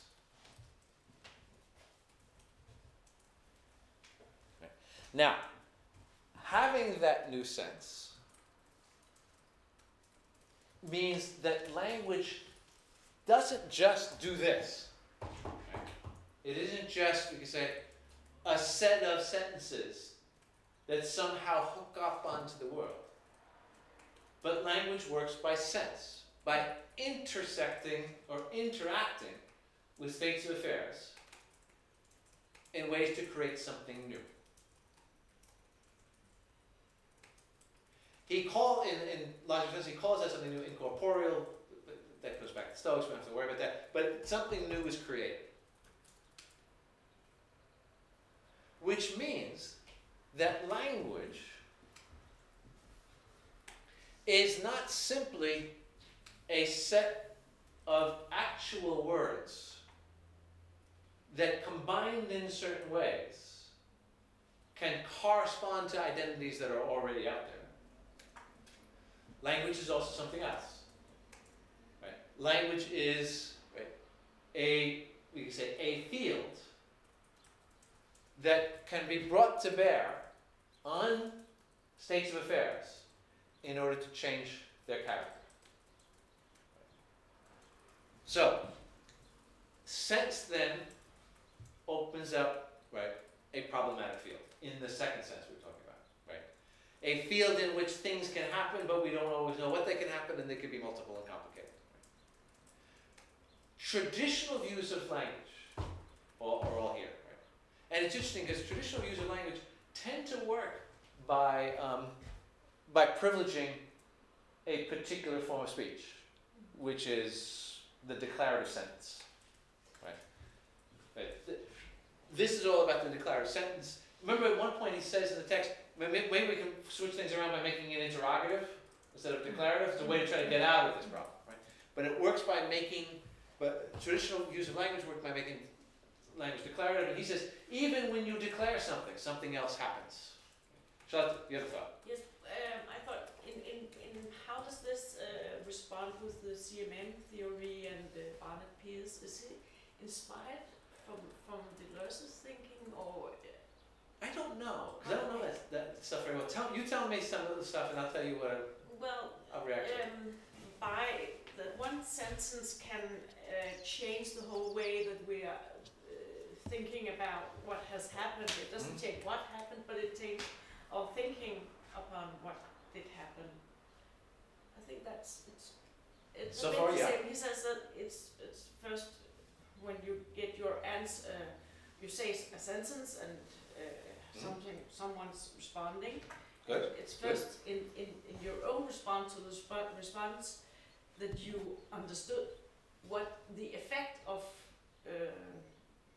the saying in the first place, what you said in the first place. So I think it yes. reminds me a bit of yes. this, that a new thing, a new sentence always can make a difference to what happened. Yes. Change the perspective. Yes. So far so good. The only thing that I would hesitate about is if you say the new sentence helps me understand the previous sentence. That's not necessarily where you would go, right? No, not understand in the way that there's only one way to understand it, but offers a new understanding. Put it that way. It could be, but it could also be that if it's in the response, gives me a sense of, well, not my. I could have an intention by saying something, but it's not sure that this intention was the other person's well, I think I'm a little lost here, but nevertheless. Well, let me put it this way. The only thought we want to get away from is the idea of the pre-given something that's there. Yeah, sure. Right, if we get away from that, Yes. then we're okay. Good. Mila, did you, I thought you were, yes, no? Good? Okay. Okay? Okay. Same. Can I ask a question? This is great. You've been asking great questions all day. Why stop now? So what's happening when by the hijacking in the plane that we were talking about, or whatever? So this is what he would call an event. Yep. An event of sense. Yep. But does this event or this sense is because I remember that in the logic of sense he's saying that the language has a very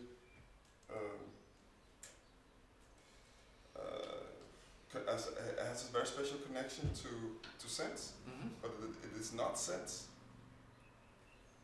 Right. But the question is, can we have sense, which is non-linguistic? Do we need sense, or is sense something which can exist also when there's no language, when there's no speech act, or like nobody's saying a word?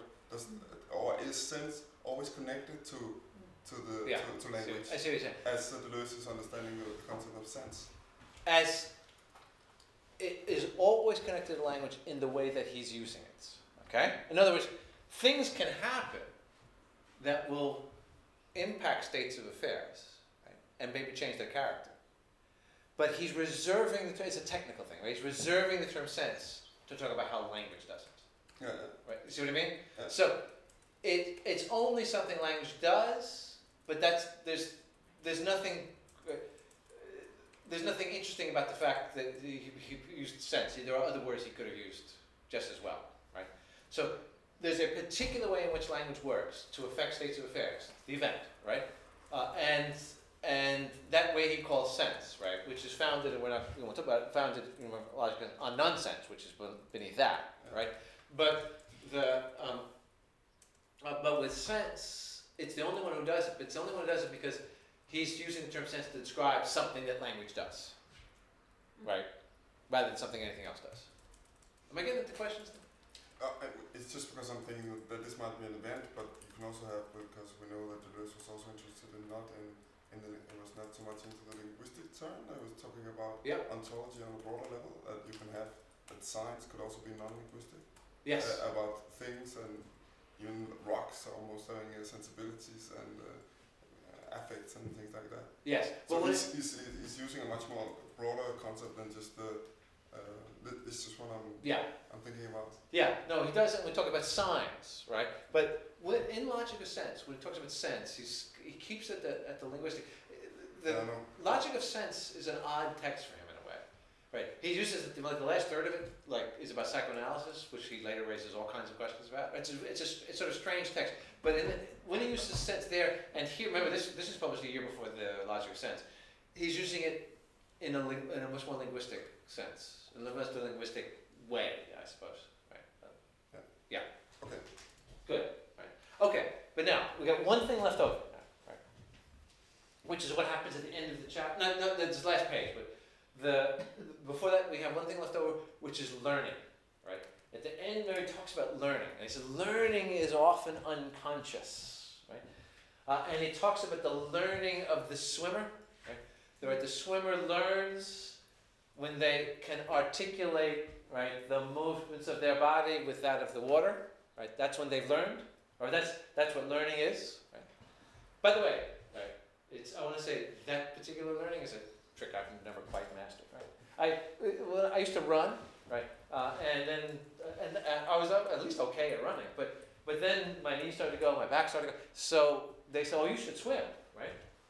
And so I had swam, and I don't know how long. So I get in the pool, and I go early in the morning, and early in the morning apparently is where when all the good swimmers show up, right?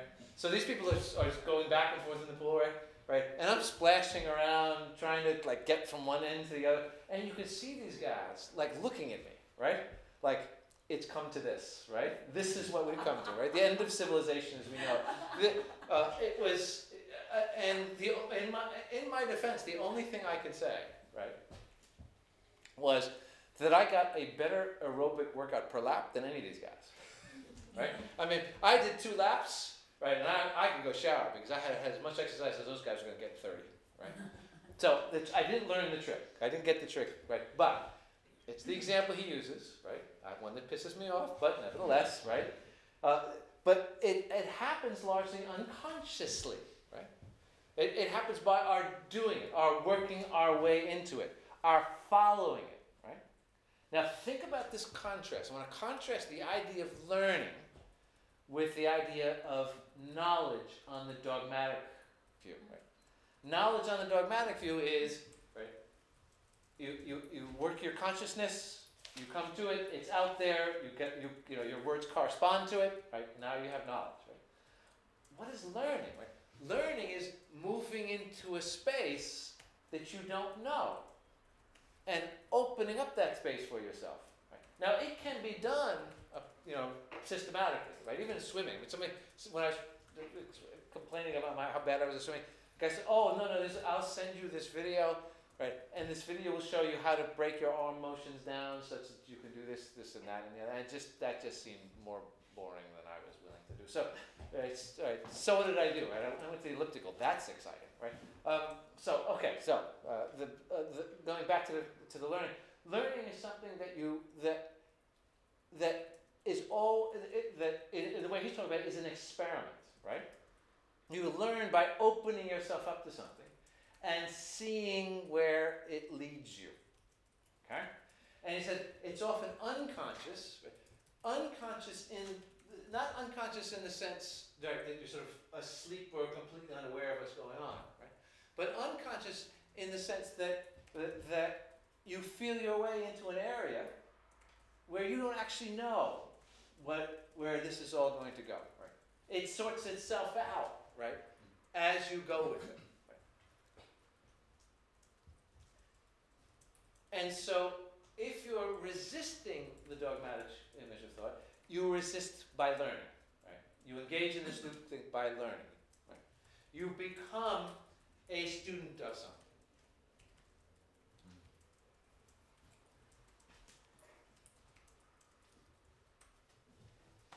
And so the contrast here is going to be between the master, the one who knows, but if the master is the one who knows, they know because it's all arrayed out there in front of them, right? They've got it all, right? It's arrayed out there, right? It is all, we can say, with an identity, right? They can tell you what it all is, right? But the learner is the one who doesn't know. And they don't know because they are forming, their learning is the formation of a solution in a problematic field.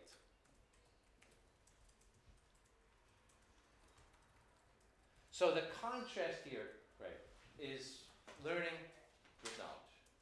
Okay? Thomas, okay, yes, no, looks... Yes, very good. I'm just thinking about something Steen and Mille talked about before, about the narratives. And I was trying to think about this evolving kind of concept Mille was talking about for clients, which was supposed to make him more aware, I think, of his narrative. I think we was talking about narratives. And I just kind of connect with this, what we're talking about now, because I was thinking, what was the purpose of this? And you could say, in a way, as I read your description, that it was about making a better interpreter of narratives. But that wouldn't be quite right in any way. And I asked myself, well, could it be making or helping someone to be a better author of the narratives? And I would guess it would be kind of in the middle of those two. And then, when I'm going back to what you are talking about now, about learning, and if I connect it with the talk about narratives, which we are involved in all the time, and which we have to somehow to interpret and also to act upon. As Steen, you were talking about this concept of maximizing your ways of acting from the Spinozian kind of way. And at the same time, this learning process, I think, if I understood it right, is also about making some kind of, you can't say being an author of something because that would be too much. That would be too much of like having searching for some answers. But anyhow, you have to get some kind of inspiration to act, I would say. Does it give any meaning? Yeah. let me say this and see if this would, respond to. On this view of learning, it would seem that one of the characteristics of a good therapist would be that they're curious, right? That's to say, right?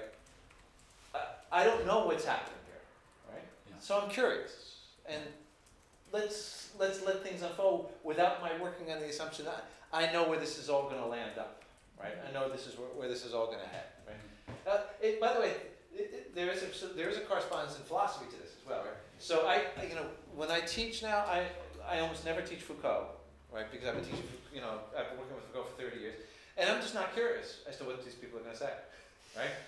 I mean, they're just not going to. Look, I've been at this way too long. They're not going to ask me stuff I don't know the answer to, right? So I spend a lot of time teaching new texts, something I want to learn something about, but I don't know. So because I don't know where this is all going to go, right?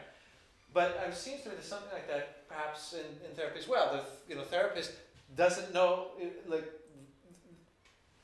psychoanalyst knows where this is going to go, right? But the narrative person, I would think, is curious. I don't know. And now the narrative therapist is setting up to learn. Is that resonating at all? Is that yes? No?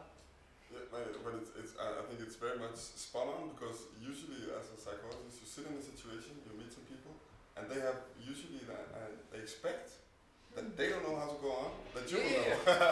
And usually we don't know. We're positioned like an expert. And now we ask the expert, and the expert will tell us what's going on, how should we go on, and usually we don't know. Right. We have to find out together. Usually, right. That's a narrative thought, but it's such a classical dilemma that people, you're confronted with this problem that you think it's so easy that we just tell them what to do. Right. Right. Yes. There's no learning process involved. There's no becoming worthy of the event. It's just tell us what to do. Yes. Yeah. But that is based on the dogmatic image of thought, that there is a pre-given solution to the problem. Exactly. So exactly. framework. Exactly. Yeah. Dogmatic therapist. That's what we should call it. That's a really good name. They would love it. I can see this article, the dogmatic image of therapy. Yeah. Right? Now I'm going to have a job again. No. Yeah. And I've talked to some therapists, Lacanian therapists, right? Psychoanalytic, and who'll say, "Oh, I don't know where this is going," right? And I always think, that's bullshit, right? They don't know exactly where it's going, right? But it's like, I'll put it this way, my image would be this, right? That, right, they may not know exactly where it's going, but there is a particular gravitational field, and those answers are not leaving that gravitational field, right? It may circulate it this way, it may circulate this way, but it's going around that one field is going to pull it, right? Whereas I think, right, with the concept of learning, right, as Melissa are talking about it, right, in therapy, you really don't know, right? And that's when you become a learner, right? So what you know is there's more than you can know, right? There is sense, there is a virtual, there are problematic fields that don't have pre-given solutions, right? You come as a sort of Deleuzian therapist, right? With all that. But what the significance of that is then you become a learner, right? Rather than, right, the one who knows. It's the same with leadership, I think. We teach that as well. We've been speaking a lot about that in our course with Alan. Say a little more with that. That when you meet your employees and they come to you and they think that you have the answer for every question they will ask you, and it's more interesting to be curious and to speak with them. It's kind of the same. Yeah. And the framework assumption is that it's not all there.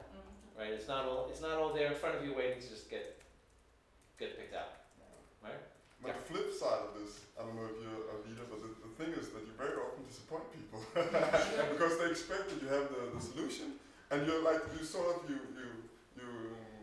present yourself as somebody who's completely incompetent instead of being. But I think that's a good thing. But people that completely don't disagree, they think I can't use this guy at all. He doesn't know anything, and I might as well be better off by myself. Yeah, give me some dogma. No, I agree. Really, jump in. No, I just remember watched a documentary about Charles and Ray Eames, and one guy said that what made Eames great was that he said if you sell your knowledge, you have a limited repertoire. If you sell what you know, you have a limited repertoire. If you sell what you don't know, you have an unlimited repertoire. And Eames sold he sold his not knowing to the companies that consulted him. So what they bought was his process of moving from not knowing to knowing something. And I thought that was such a nice image of another way of thinking. We can sell the fact that we do not know that we do not know. In a way, it could be attractive to be an idiot that doesn't know what everybody else knows. Yeah. Suddenly that's as long as they don't walk on you first. Yeah. Right. Yeah. No, I think that's right, and it is. But I think there is a bit of expertise here, right? In what everybody's talking about that you're passing over, right? No, I would say 2 bits of expertise, right? At least 2. Right? One is the Socratic expertise, right? But if this picture of reality is right, one of the tricks is to know that you don't know. Okay? And it's the people who think they know, right? Those are the people who are mistaken. Not necessarily because they're wrong. It's just that the stuff they know is stupid. In the Deleuzian sense of stupid, right? Right? But the other thing is to be curious as a therapist or as a leader. To be curious, I think, also involves the development of a set of skills. Right? You're not just sort of, like the ways in which you were curious, if you were to walk in with a bunch of leaders, would be more sophisticated than if I were to walk in with these bunch of leaders and be curious. Right?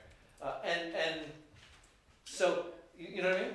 Right? And so in that sense, maybe what you've got is not that you've got more knowledge, but you're a better learner at this than I am. Right? And I think that's learning how to be a learner, right? Although Deleuze doesn't talk about it, I think, or in a certain area, I think is also a significant achievement, right? But that's very different from being a knower in a particular area. Good? All right, so let's do this, right?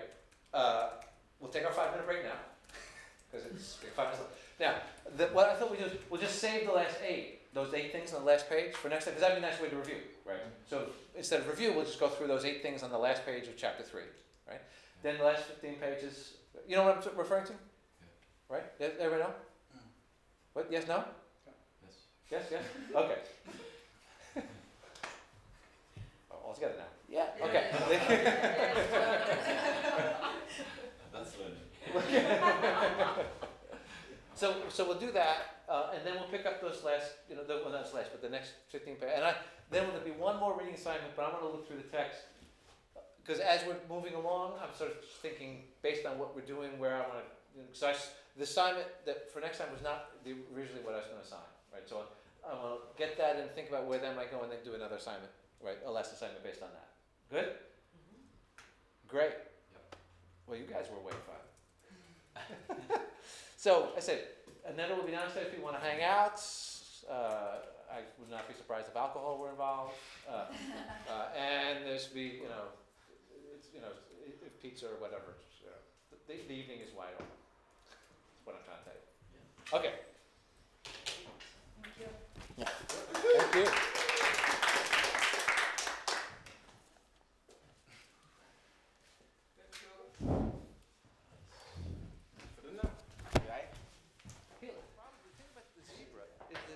Is a solution to an environmental problem, right? You have a whole ecological system, right? it's a problematic field, and the zebra is one way that problem gets solved, right? One way the various tensions, right, can actualize themselves. Right? But they can happen in different ways. The evolution didn't need to yield a zebra. Right?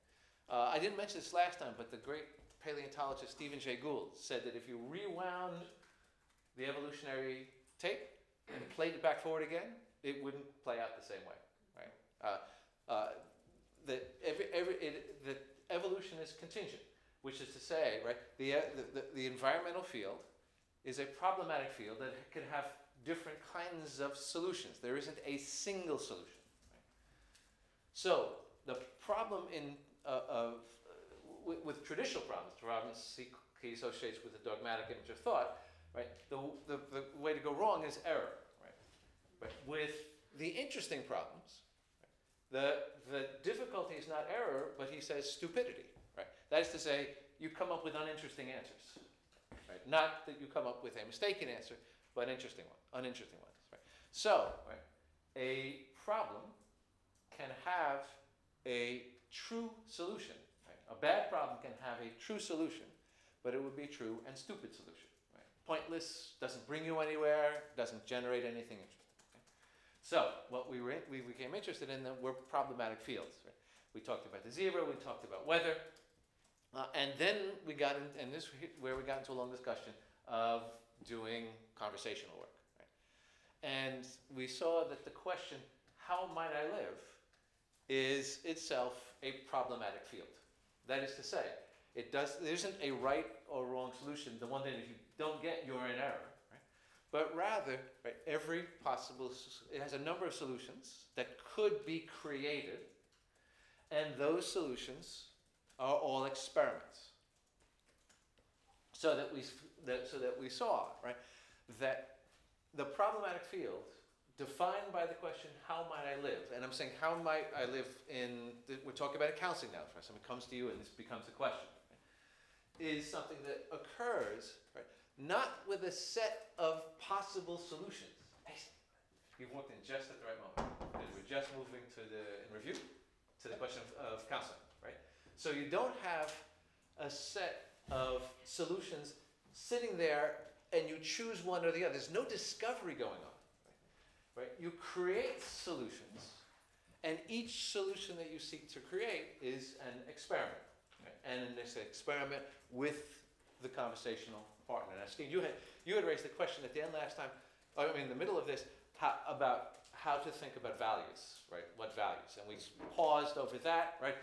Amelia, you had raised the Michael White case of belongingness, right? That maybe belonging in this particular situation became a value for it was a kid, right? For the kid, right? That could be one that orients the experiment, right? So we saw that as one way to go, but interestingly enough, right, that still becomes an experiment because it's possible for the kid to say, yes, I feel a sense of belonging now, but that really wasn't what it was that I wanted, and I know that now that I'm there, right? So it's we can say experiments all the way. There isn't some place where you stop and you say, this is just the thing here, right? And if there was a place, right, then we would have not narrative work. We'd have something else, right? We would have some form of discovery, right? Whether it's psychoanalytic or something else. So we saw that, then we turned right to a discussion of language. And actually, I'll let language go because we talked about it for just a bit, but it wasn't crucial for us, right? But let me ask, right? Questions left over from last time, right? We're okay. Yes? Good for the moment? Benedicta, okay? Mm-hmm. Yeah. Okay, good. All right, so let me talk about what we'll work on today. Right? I wrote this on the board before everybody came for the sole reason, right, of throwing Mila off so she would have to type a lot faster now than she had before, because now she's got to rush through the typing, right? I'm almost there. Okay. All right. So there's three issues, right, that the text discusses, and in general, what this part of the text does is brings together, right, all of the concepts that we have been working with, puts them in a larger framework, right, and then we'll jump off the next time, right, which will be the last reading, that's in 2 weeks, right, into the one question he has left over at the end of the chapter. How does actualization occur? Okay. Oh, before I forget, for next time, right? And so this is the last reading. Now I know we've got several editions, but this is it's going to be okay. So we'll start actually at the beginning of chapter 5, right? And then for those who are working with this text, right, we start on 222 and we move to 244. Okay? Now, I know we got 244, but that's not your text, Alan. Yours is different. All right, so it's going to be about 20 pages, right? And then there's a section break. And I know that, right, Thomas, you and Steen we're not provided section breaks, right? So we'll sort that out, right? But Alan, you do have these little spaces, right? Yeah. Okay, so about 22 pages in, it should be something that begins the affinity between. It's the affinity between.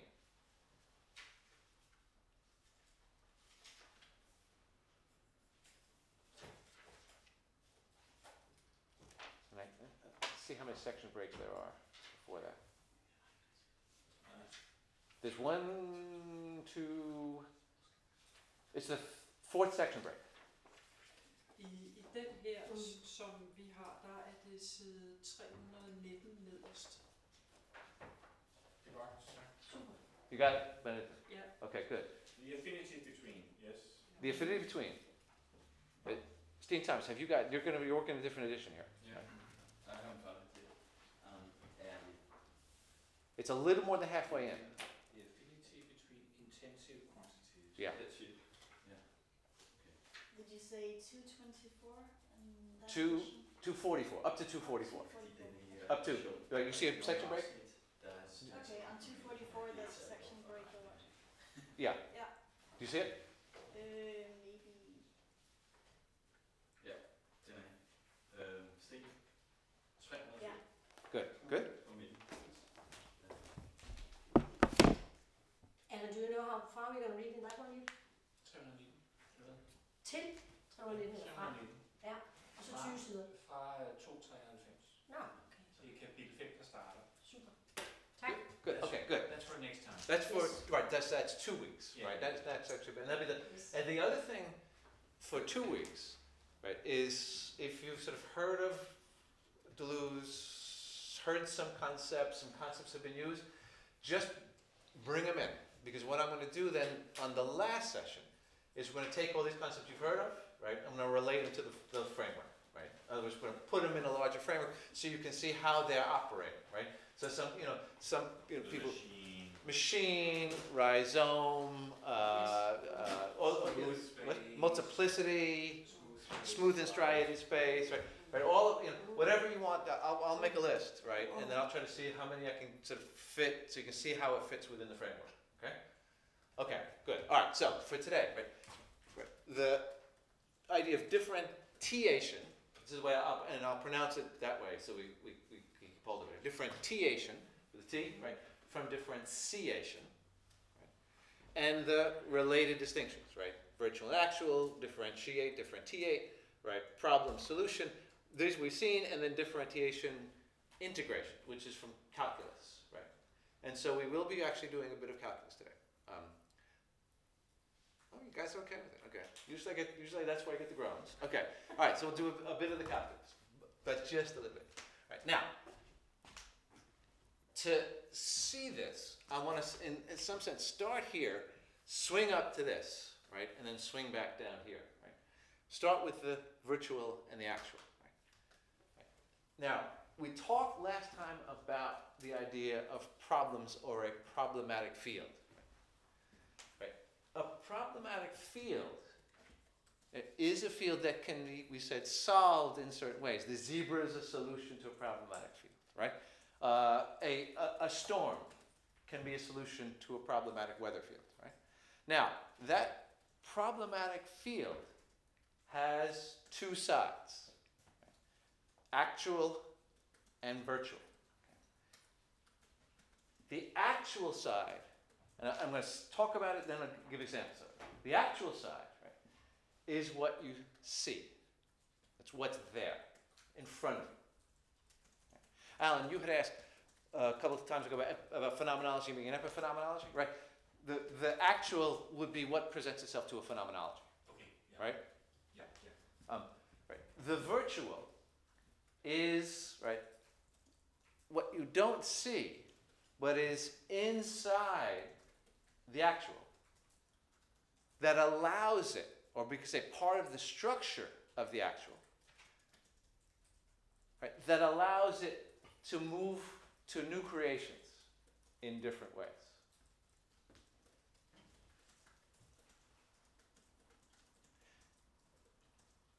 Now, to begin to see that, let me use several examples.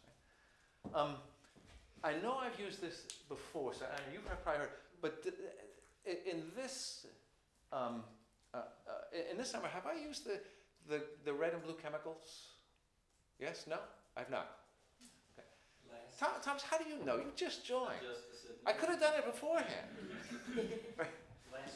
Last year I used it. Yeah. Okay, let me, the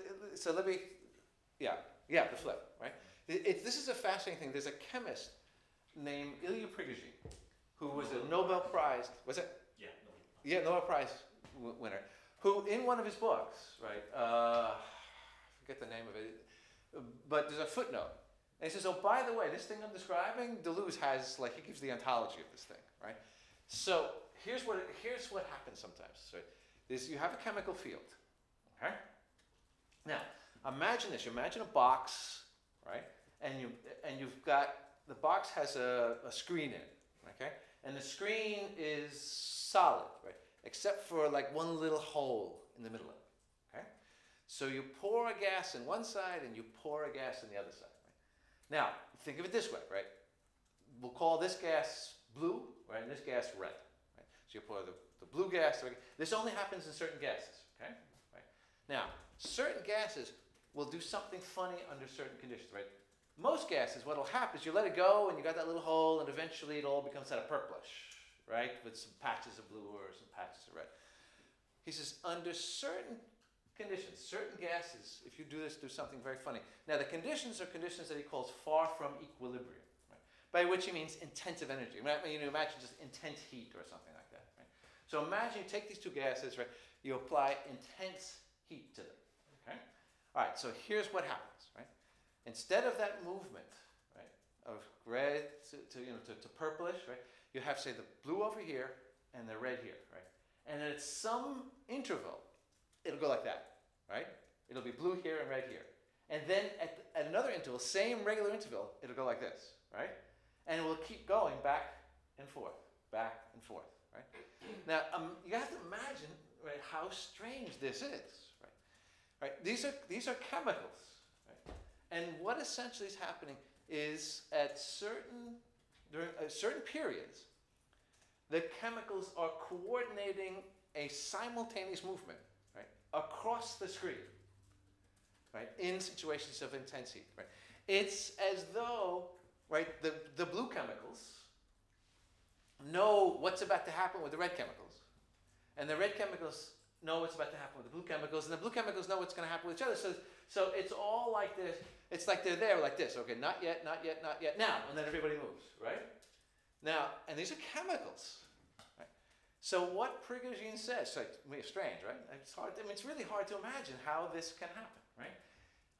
But what Prigogine says is that the field, not just the individual chemicals itself, but the field is somehow structured in such a way, right, that it allows for these strange possibilities that don't exist inside the chemicals themselves, right? But they emerge with the field, right? So the actual field here, right, is the chemicals, right? You look and you see the chemicals, right? But they constitute also, right, a virtual field, a field that can do things under certain circumstances, right? That you can look all day at the actual chemicals and you won't see the possibility of doing this, right? That's the virtual field, okay? All right. Now that's one example. I'm gonna give a couple others, right? But let me give at least one more, then check in, okay? All right. Imagine a football game, right? European football game, right? Real football game. So you have a European football, right? And you have a bunch of players moving around on the field, right? That's the actual, okay? But that field can unfold in all kinds of ways, some of which would be ways you would never even imagine, right? And certainly not ways anybody's thought about. And so that arrangement of players, that field, arrangement of players, right, of actual players on an actual field, right, also contains within it a virtual field that can actualize in all kinds of different ways, right? That is to say, so there can be a play, or there's something just happens, right? And it isn't as though, right, there's a bunch of possible plays waiting there, and the unfolding chooses one of them, right? It can't be like that. So what it must be like is that there are various ways in which the virtual field, right, that is with a soccer game, can actualize itself. That is to say, right, players were here, right, they were in this arrangement, right, and then, right, it unfolded, and then there was a different actualization. That is to say, there were players, on other parts of the field, the ball was not another part of the field, right, things like that. Right. Now, what I'm hoping right now is that you sort of get a feel for the notion of the actual, and Deleuze's claim that every actual, right, contains a virtual. Right. Now, let me stop. Every actual contains its virtual. I mean, there's more I want to say about this, but I want to make sure we feel at least initially comfortable with that thought, right? Right, because there's a Steen, you got something here. It No? It contains its virtual, but we don't know this virtual. That's right. It might be different world. That's right. Yes. Right. And he says, and this is something earlier in the text. He says, remember that we can sense that one senses, right, that which can only be sensed, but not be brought into, right, brought before us, right. Is it the structure that we sense? No, we don't know. Is the structure in the actual that we sense? No, it's not that. No. It may be. And tell me what you. No, it's just some kinds of a sense. No, okay. I don't know, Todd. No, it's just. Okay, let me say this. Okay, because it depends on what I mean. It depends on what you mean by structure. The answer could be yes. Right. Bless you. Right. See, you go to Crete and you get a cold, right? We here in Denmark, we stay in Denmark and we stay healthy. It is a wonderful feeling. Okay. A couple of sessions ago, right? We talked about why it does that one does philosophy, right? Or one does thought, right? And thought happens, right? Not when you get the same solutions, right? Not through representation, but he says thought happens, Deleuze says, when there's a shock, right? When there's a crisis. But that shock or crisis, again, doesn't have to be bad, right? It's just something pulls you to the recognition that there's more there, right, than what presents itself to you, right? And he uses examples of fear, love, the sense of being uncanny, being not at home, and you get the sense that there's more there. Right? And we use the example from conversational work that you're talking with somebody and you engage in this discussion and things are moving along because you know how this goes, and then something happens and you know how, right? Alan goes, right? All of a sudden, you realize, wait a minute, I don't know how this goes, right? This is something I haven't seen before, right? And if you have curiosity, right, you follow, right? Deleuze says in that chapter on dogmatic image of thought, he says the trick is that there's at least somebody who doesn't know what everybody knows, right?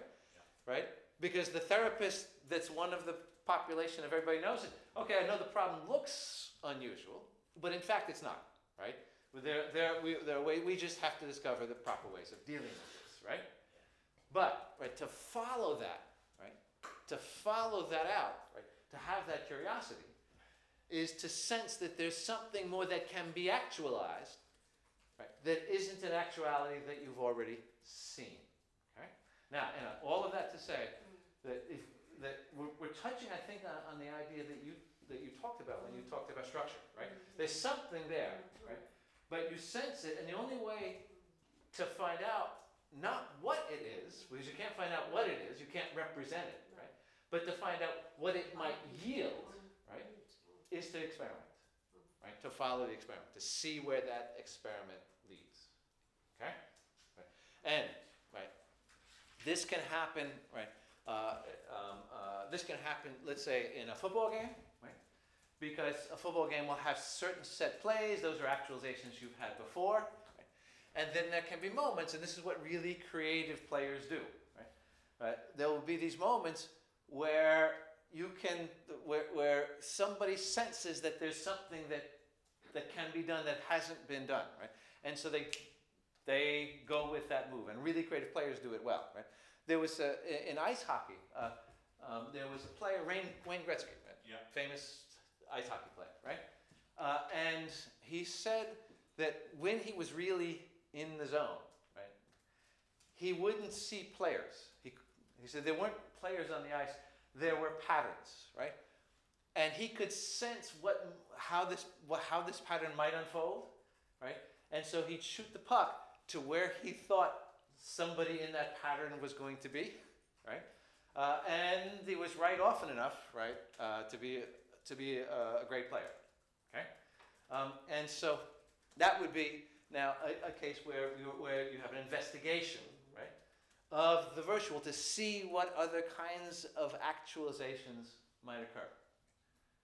And so, right, Deleuze's fundamental claim here, right, is that rather than viewing reality as a set of actual structures that have their possibilities, we have to see it as a set of actualities. I'm going to put it two different ways, right? Two different ways of saying exactly the same thing, right? A set of actualities that have woven in it a virtual field. Okay, rather than seeing reality as a set of structures, that have their particular possibilities. It can be this or this or this, right? And I'm going to come back to the notion of the possible in a bit. Rather than seeing it that way, we see it as a actual field, right? Or a set of actualities that contain a virtual field. Okay? That's one way. And I'm going to say the same thing, exactly the same thing according to Deleuze, just use different terms. Right? That what we see are a set of identities. Right? But those identities exist, right, and carry with them a field of difference. Right? And that difference can emerge in different identities. Right? Those are, for Deleuze, two ways of saying exactly the same thing.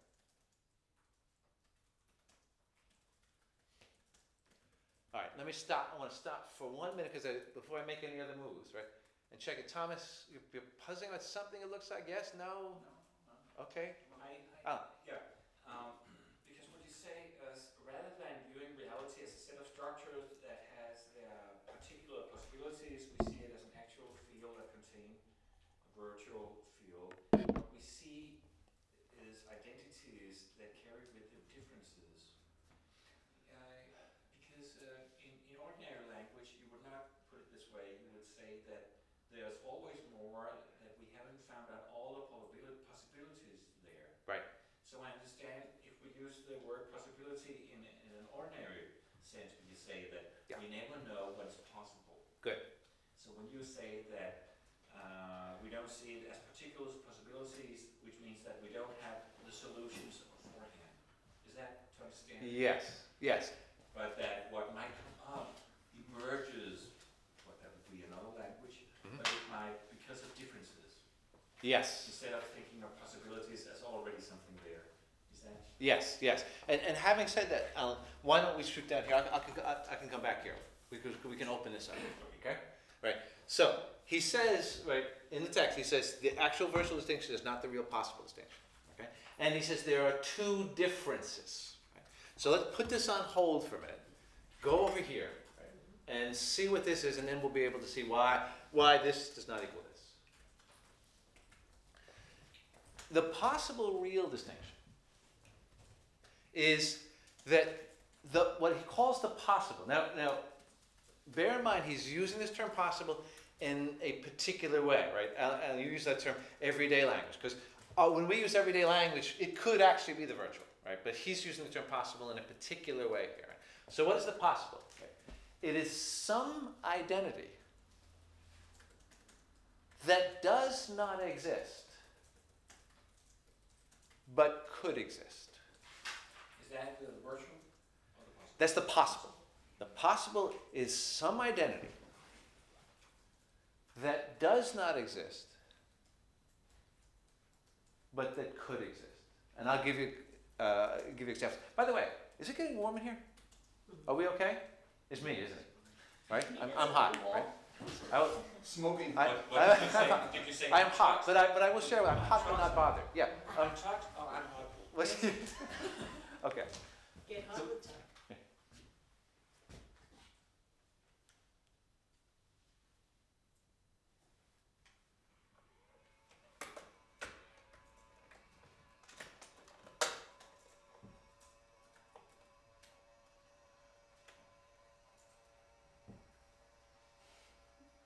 Okay.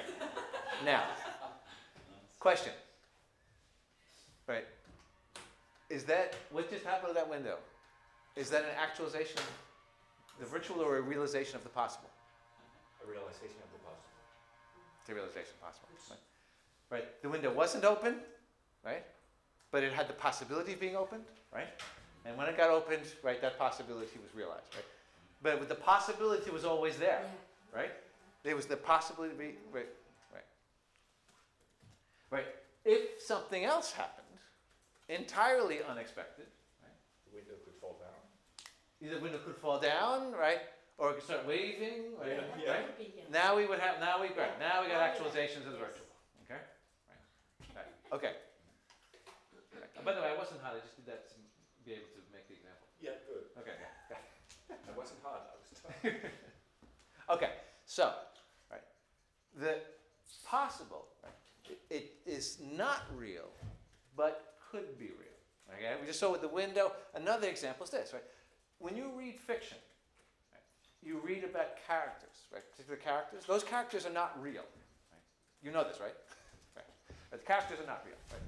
But you could imagine somebody just like that. In other words, somebody with that identity that then appears. Right? And good fiction is like that, right? I mean, it always gives you, somebody who seems to have so much reality to them, right? There's so much to them that you can imagine them as being real. So, that fictional character is not real. It's possible, but could be real. That fictional character has an identity, right? And if it becomes real, right, it is now, I use the term that Deleuze uses, it becomes realized. Right? The possible becomes realized, right, in the real. So the distinction that he wants to draw here is between what he calls realization on the one hand and actualization on the other. What he thinks happens, and what we've been describing all these weeks, is not this, but this. Right? And there are two differences, right, between this and this. One, right, is the virtual is not possible in the sense that it's not real. The virtual is real.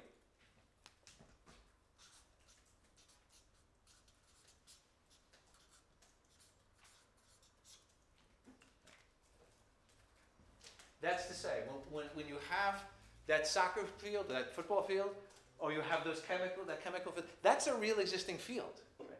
That's not something that isn't there that might be there. Right? But you're saying, wait a minute, that blue-red bit, right? That wasn't there before, it's there now. But the blue-red bit is not the virtual, right? That's an actualization. Right? Once the blue-red bit happens, you have already an actualization, right? But the virtual, right, is not the actualization. The virtual is that field that is there, out of which, right, different things might actualize. So the possible is not real. The fictional character isn't real, right? The window was not opened, it just had the possibility of being opened, right? So the possible is never real. It's just something that could become realized, that is to say, made real. But the virtual is real. So it turns the concept a bit around. Yeah.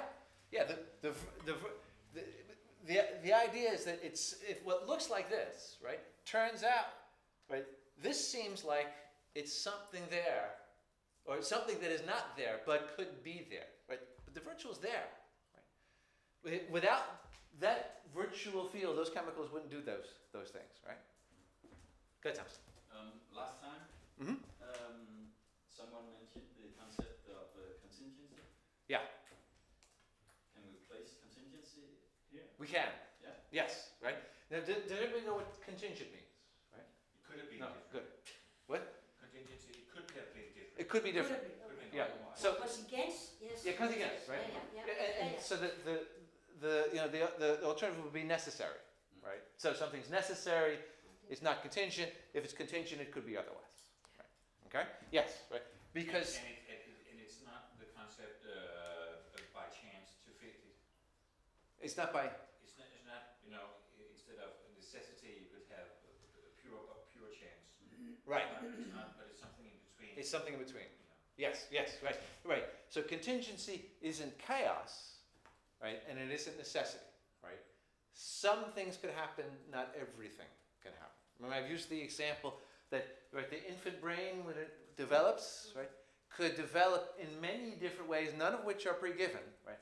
But it can't be like a seagull, right? Because that's, right, that would be the chaos. That would be it could be anything, right? So it's contingent. But now let's see it in here, right? The virtual field, right, is such. Well, think of it this way: you have the virtual field in an environment, right? The zebra is a contingent thing. It's a solution, right, to that problem that could have been solved other ways, right? And if Stephen Jay Gould is right, that if you rewound the tape of evolution, right, and replayed it, you get something different. What that shows is that evolution is contingent. Yes. Right? Yes. Right. And good. Okay. Yes, but I was wondering if the virtual is real, so it is like an ontology, you could say, in Deleuze's concept. Yeah. It's part of the ontology. But my question, I think, is contingency also in Deleuzian, in a Deleuzian kind of view? Would that also be like an ontology? I'll put it this way, right? Yeah. It has its place, which is part of its ontology would not be sort of the existence of contingency itself, but right, actualization occurs in contingent ways. Yes. Okay, so that would be it. Isn't there's this thing contingency, but rather right that the virtual actual field is such that further actualizations are contingent. They don't have to be that way. Okay? You see what I mean? Yeah. But there isn't this thing, contingency, that somehow exists ontologically for Deleuze. Okay. Right? That's what you're asking, Thomas, yeah?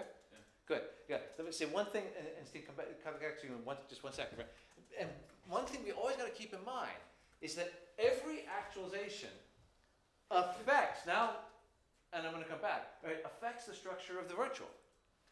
Right? So you don't have the same virtual after a new actualization. Right? And I'll give you 2 examples. Right? You have a soccer game, a football game. I'll get this, right? A football game unfolds, right? And now there's a play, right? After this particular play happens, right? Then you still have the virtual field, but it won't be structured the same way because it's within a different actual, right? So just as the actual emerges from the virtual, so the actual helps structure what the virtual is. Right? Another example, you have the child development, the brain, right?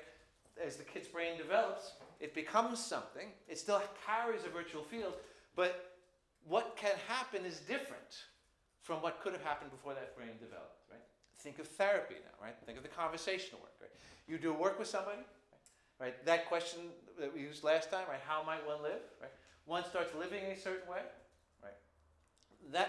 What that does is it helps structure the virtual field of other things that might be lived, right? So just as the actual emerges from the virtual, right? So the actual structures the virtual, the character virtual field. Does that make sense, right? See? Yeah, I have a very specific question about this distinction between actual virtual and real. Good, because we're going to talk about this some more. Yeah, is that okay? Yeah, because I want to talk. I'm not done talking about this. Yeah. Okay.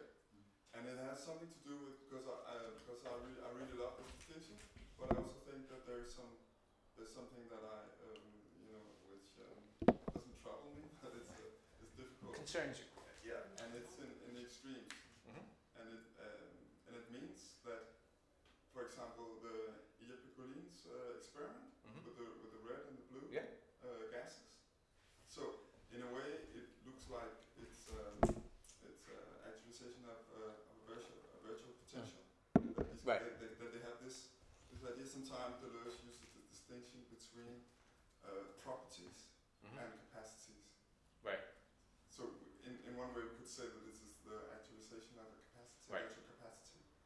But on the other hand, I'm thinking that the problem is that the thing that it appears virtual is that we have never seen this before. Right. It looks like something new, but it might have been there all the time.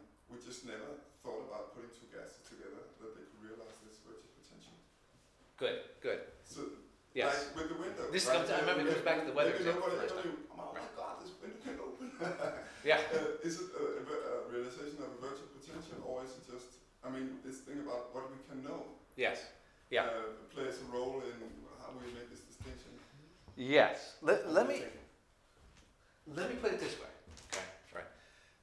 This question's come up, and I actually posed this question to a friend of mine who's a Deleuze scholar, right? And we had a long conversation about this very issue, right? Because I asked him, I said, isn't what's called the virtual just the stuff we haven't figured out yet, right? And when we figure it all out, right, then it'll just be a set of possibles, right? And he didn't want to say that was in principle impossible, right? But there are two reasons that we sort of came up with together, right, to sort of think about why one might want to embrace this picture, right, rather than this picture, right? Because really, see, what you're suggesting is it possible that we're thinking something along this line, right? One of them is this. As the number and complexity of unfoldings, ways that things can become or actualize, as they increase, right, and increase, right? Right, this starts to look more like this. And so the more complex the field is, the more the picture seems to press toward thinking in terms of the virtual, right, rather than a set of possibles, right? Because the set of possibles keeps growing and growing and growing, and as it grows and grows and grows, you begin to think, well, maybe what we're talking about is not so much a set of possibles, right, but a virtual, right? The other thing is this, right? That's the question of ontology. Another reason to endorse this may be normative. That is to say, this encourages experimentation, right? This encourages discovery, right? This is about, okay, let's find what is the things that are possible and do them, right? This, right, let's experiment with things we don't know and see what can unfold. So there's a normative reason to embrace this as well, okay? Now, Steve, that doesn't ultimately answer the question. The question is ultimately, do we ultimately know whether we have a lot of possibles that can be realized different ways, or a virtual field that can actualize itself? Right? That question I didn't answer, right? And it's not clear how one would approach the answer to that, right? But at least there are a couple of reasons that might push us toward thinking in this way. Okay? Is that at all helpful? So I didn't answer it, but is it? Right. No, not really. Yeah. Right. Yeah, But at least, it sort of presses to why you pick one. Just I've been thinking a lot about this, and because I think it's really a helpful distinction, but it's also a little bit problematic because there's some things that I can't figure out about in the absolute sense. Yeah. To make this complete distinction. Yes. About what is the virtual? How can we understand what is virtual and what the things? Like Yes. You can say like you have the ice, the polar ice on the Antarctic, for example. It has the ice can. We know that ice can go into a stage, change state. Right. And some of this ice has the potential to become water, but it might never actualize. It might never happen. It might always be like that. Yes. And it probably will never happen. I don't know. But then you're speaking about the real and the possible. Yeah, yes, but the question is, what do we talk about virtual? Under what conditions is a capacity realized? When do we call it a property, and when do we call it a capacity? Right. Okay. And one of the things you're saying is that we call it a capacity when we haven't seen it before. But maybe the problem is just that we haven't seen it before. Yeah, or right. that is not actual. Yes, but I think what Deleuze would say is that if it were a really limited number of them, right, then we have possibles and reals. But as the numbers proliferate, the ice maybe could become water, right? But it's possible that given the field it's in, there are things that can happen that we haven't seen before, right? And as that field widens, then we're moving toward a conception like the actual and the virtual. Yeah. Right? But the question is also, is it just because we're going into like really complex process that it's not possible to right. To see where could this go, because there's so many different and that's right. But if we had like a super intelligent computer or God, that he would know right. all the different kinds of solutions that might end up like this. Good. Thomas, you want to add on this? I want to add something. Right. There was this book written by Dane Smith's Sense of Snow. Yeah. I read that. You know that. And she was talking about snow, and she was partly from this part of the world. She was half Inuit, yeah. And she could mention like not one or two kinds of snow. She could mention like 50 ways of snow. Right. Because she had this on her body. And I think when we talk about this, we also have to talk about Deleuze trying to make this point that we need the world with our body also and with our brains. There's two different kind of ways which go parallelized, and we interpret the world amongst us simultaneously both ways. And I think I'm reading Deleuze in this kind of way that that is the point of actualization and virtualization, and the other way of looking at things, with the possible and the real, isn't like what he's criticizing, because this would be a way of interpreting the world with our minds only. Right. Rather than living it. Do we follow this? Yeah. Well, and one thing we might say here is that coming back to this issue, this sort of like if we had superintelligence, we could see all of the different possibilities that we discover, perhaps in our living, right? Is once the number of possibilities, the different ways, right, of interpreting living, right? Once it becomes large enough, right, then you've sort of given him the game, as it were, right? He's, what's the difference really between a virtual that has zillions of possibilities, right, and a set of possibles? It seems like this is sort of pushing over that way, right? But let me do this, right? Because there's another characteristic here that we want to keep in mind, aside from the fact that the virtual is actually real, right? Which is, right, that the virtual does not resemble the actual. Okay. Right, the virtual does not resemble the actual. Now think about this. Think about possible and real. Right, you've got your fictional character. Resemble means deny. Yeah? To be like. Yeah? Right. So, the one way he puts it is that the realization is the possible exists in the image of the real. Right? It's like the real. Except it's lacking only one thing. Right? It's not realized. So a fictional character, right, is a character that's there, has an identity, and if it gets realized, the realized person will be just like the fictional person. But, right, the only difference will be that they're real. Right? With the window, right, the possibility of opening the window exists. And when the window opens, it's just like its possibility was. Okay? But the virtual is not like the actual. Right? The virtual is different in structure from the actual. That's to say, right? In the football game, right? The ways in the virtual field that allows it to unfold different ways, right?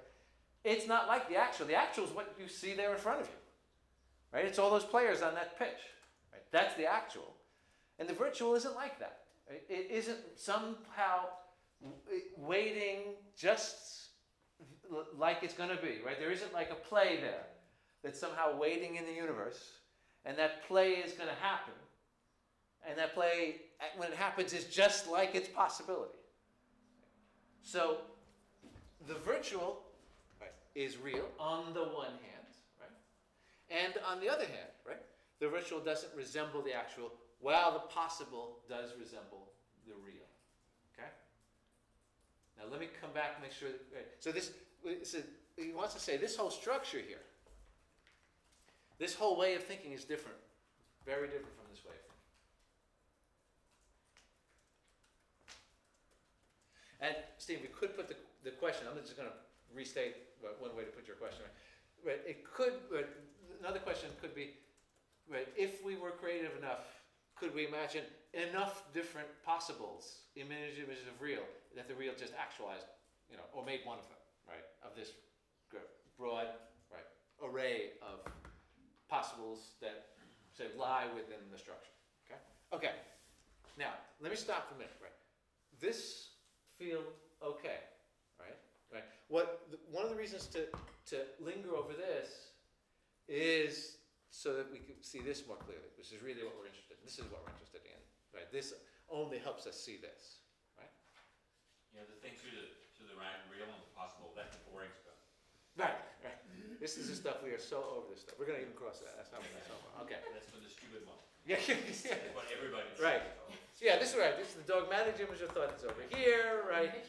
We Deleuzians, we're over here, right? Right. Oh, by the way, I just thought the actual dogmatic image of thought is over here, right? Because the dogmatic image of thought is over here, because remember what it does. Dogmatic image of thought represents it represents something. Okay? So the dogmatic image of thought is here, right? The thought he's trying to pursue is over here. So now again, I'm gonna move up here, right? But before I do, are we okay here? Yes? No? We should. Benedicta, you feel comfortable? Mm-hmm. Okay. I wonder if you could say that the virtual is the unconscious in another sense. I know that he's written a lot about Freud and Lacan, right. But in a sense you could say that the virtual is the unconscious. Yes. Or how would we, what I want to do is, I'm going to remove the definite article, right? I want to remove what? The definite article.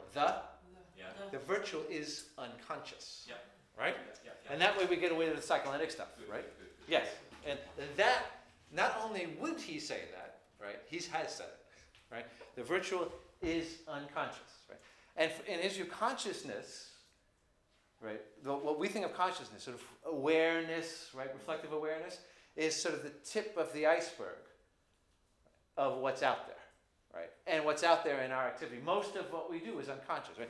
And we talked about this very little at the end last time when we talked about the swimmer, he was talking about the swimmer doesn't sort of think their way through things, right? What does the swimmer do? The swimmer learns to articulate their body against the water, and that's not a conscious process, right? You could even say non-conscious. Yeah. I'm not sure whether there would be a distinction between non-conscious and unconscious the way we're talking about it. Yeah, that would be fair. Okay. But in a way, it has to be in certain cases. I know he's talking about unconscious, but I'm thinking that the molecules we were talking about before, the gases, they don't have the same sort of consciousness as you and me. Right. Like one hopes. They might have some kind of consciousness according to Deleuze, but it's not in the way that we imagine it. That's There right. must be something more, because he's talking, as I understand, he's talking about this ontology, which is not only about human structure, about That's right. perception, but about what things are. That's right. Yes, right. And he uses at the end of the chapter, the one we read for today, right, that term, and like everything is conscious in a way, right? Yes, right. Deleuze was never, and this comes back to something, Thomas, that you said, Deleuze was rarely that interested in what we could come up with cognitively, right? He wanted experiments where we didn't know where it was headed, right? Where we weren't, we could say, self-reflectively or reflectively aware of what was going to happen next, or where this is how the new gets created. So in that sense, Steen, at least on my reading, the distinction between, say, human reflective consciousness and what he, sort of a more vitalistic consciousness he talks about, is not so significant for him. Right? So, while on the one hand, I agree, right, that there is surely a distinction to be had. It's not clear how significant that is in his trying to structure his thought. You see what I mean? So, yeah, I think we leave just for the moment.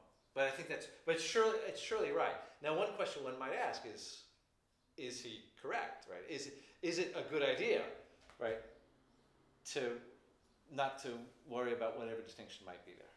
Right? But that's another question. But I think in this regard, his thought is very close to Whitehead's idea. Process, yeah, and he refers to Whitehead, which was a process. But it's a very different concept of consciousness than what we usually think about consciousness. Oh yeah. I was about to say something more, but Steve is talking about Whitehead and Russell. Yeah, Whitehead he was a philosopher in the early 20th century. He wrote a book, Process and Reality, and thought of reality largely sort of in process terms, not entirely dissimilar from the way Deleuze thinks of it. Right? Yeah. But yeah, okay. All right. Now we've got this. So let's go up here. Right.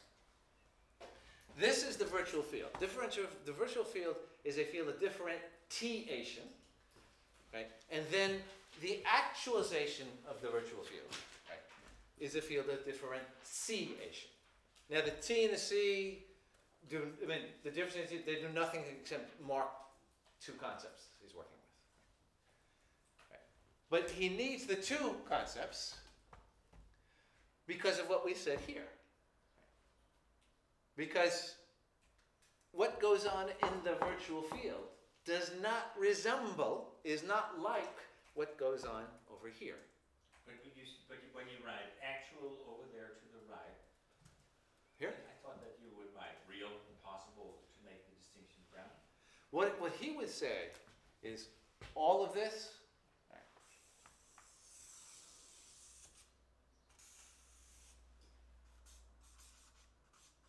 It's all real, right? All of this is real. So Mila, get that in your notes. It's all real, right? But it has nothing to do with the distinction between real and possible. No, it's all real. In fact, he largely rejects the notion of the possible. All right. There's a reason central to his thought for this. And let's see if I can spend a minute just to pull it out.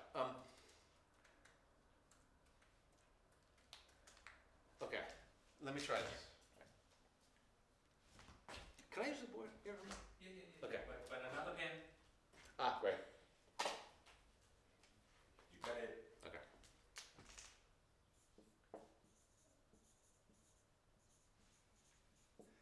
These are words that we've used before, but I'm bring them back. Immanent and transcendent, right? Immanent means inside something, right? Transcendent means beyond, right? And I think in Danish it's almost the same, right? There's immanence and transcendence, right? Yes? Is there in Danish? Yeah, you could say that, but it's not a really language. You would immanent, you would say iboende. Okay. Iboende would be immanent Yeah. in this sense. Okay. And transcendent would be overskridet. Okay. Good. Okay. So all right. So now, right? Immanent means it's right. It's the stuff is all in there, right? Transcendent means there's a beyond, right? Deleuze rejects, right? The right pen, right? All forms of transcendence. Okay. And the reason he rejects all forms of transcendence is that for Deleuze, well, actually, this is a place he comes straight out of Nietzsche. For the philosopher Nietzsche, what was transcendent was God. Right? That was the major transcendence. And what God does is God judges the world, judges us, and finds us inadequate. Right? We are always inadequate. So we have to deny ourselves for the sake of this God to whom we owe everything because God made us. And what Nietzsche says is what this winds up being is a denial of life. This is Nietzsche talking now, right? It's a denial of life, right? Because it says the life here on our secular life is inadequate. It's not just that it happens to be, it just is inadequate. It's inadequate particularly next to the perfection of God. And therefore, right, the religious project is to deny ourselves, deny that secular part of ourselves so we can achieve, right, the transcendent. Right. Now let me stop a minute. What part of ourselves? Deny we can say the secular, deny Secular. Secular adversity. Yeah.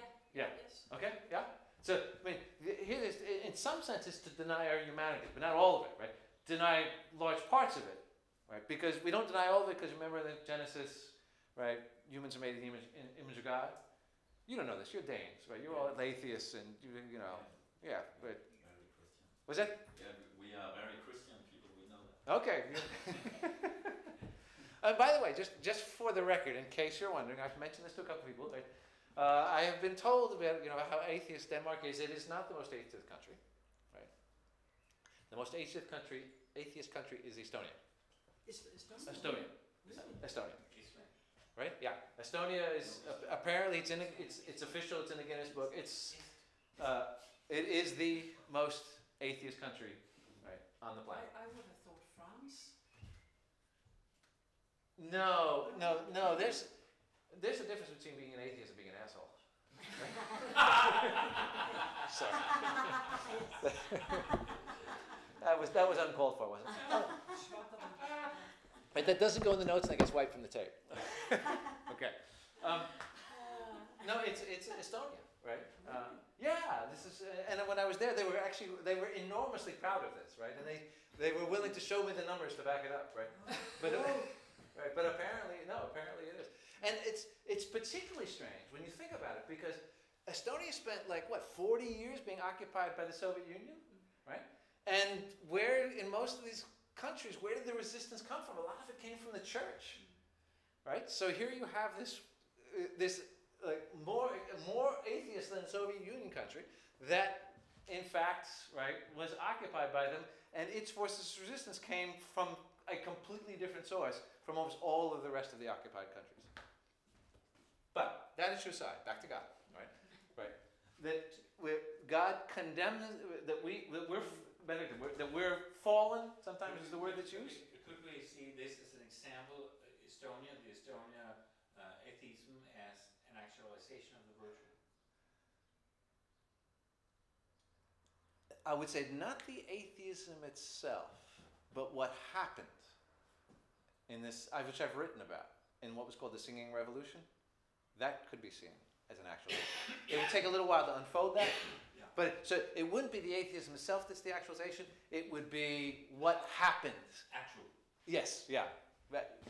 But so in thinking about God, here's Nietzsche, right? God creates the world. The world's much worse than God. We're supposed to deny those parts of ourselves that are not God-like in order to be good. So we engage largely, in Nietzsche's view, right, through religion, in self-denial. Right? And we engage in self-denial because the structure of our thought is a structure that involves transcendence. The good thing is beyond. It's outside the world, right? But we are the fallen creatures in it. So we have to deny ourselves. That's Nietzsche. Okay? Now, swing back to Deleuze. Right? And think about the character of his thought. Right? For Deleuze, right, all this is real. Right? Which means there's all kinds of, I'm going to choose the word possibilities in everyday sense. Right? There's all kinds of possibilities that are imminent to what there is, imminent to the world. There's all kinds of creation, right? All kinds of things we don't know. There's more that is imminent to the world. Which means rather than denying the world on the basis of some transcendence that judges it, we celebrate the world, right, by experimenting with it, because its structure, right, the virtual actual structure, is a structure that permits all kinds of creativity. So this kind of view, the immanent view for Deleuze, the way he develops it, is now, this would be, coming back to seeing something you suggested, this is he thinks this is, we could call it an ontological structure of joy. Right? That we celebrate in experimenting, because rather than having this God out there that condemns us, that makes us deny ourselves, we see the world as a world that's rich, right, with possible creation. Right? And so he takes now, and this all comes back to the real possible, right? So the possible is transcendent, it's outside the world, right? It isn't there yet, right? But what this gives us, right, is a structure of the world that sees the world as a rich place, where all kinds of things can happen. Not to be judged from the outside, but to be experimented with. Let me check 1 second. Maria, you puzzled, about a minute and a half ago, you got really puzzled. Well, it was just the word joy that came in. Okay.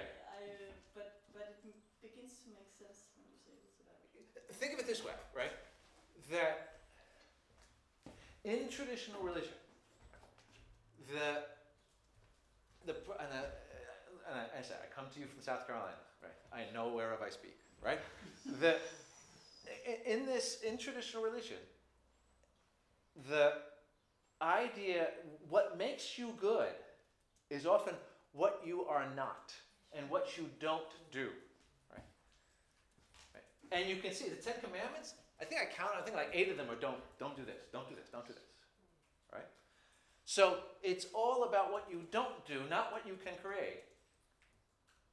Because traditional religion tells you to deny yourself. Right? Or put this another way.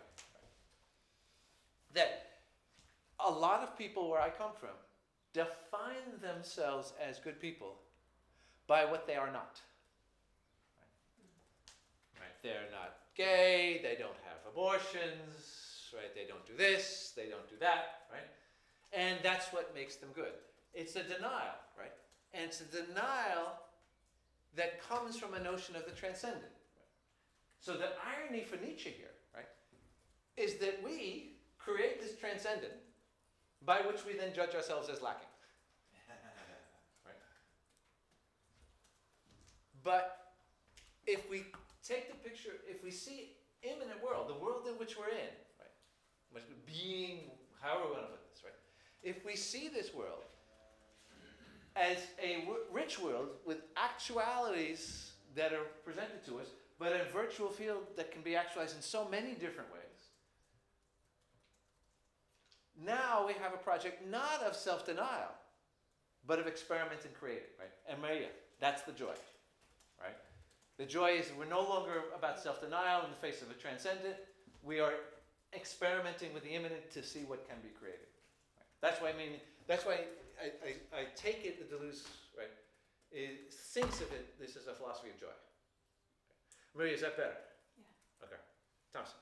Yeah, and you could add that Deleuze has this partly from Nietzsche also, who like says that I think something of the biggest affirmation of life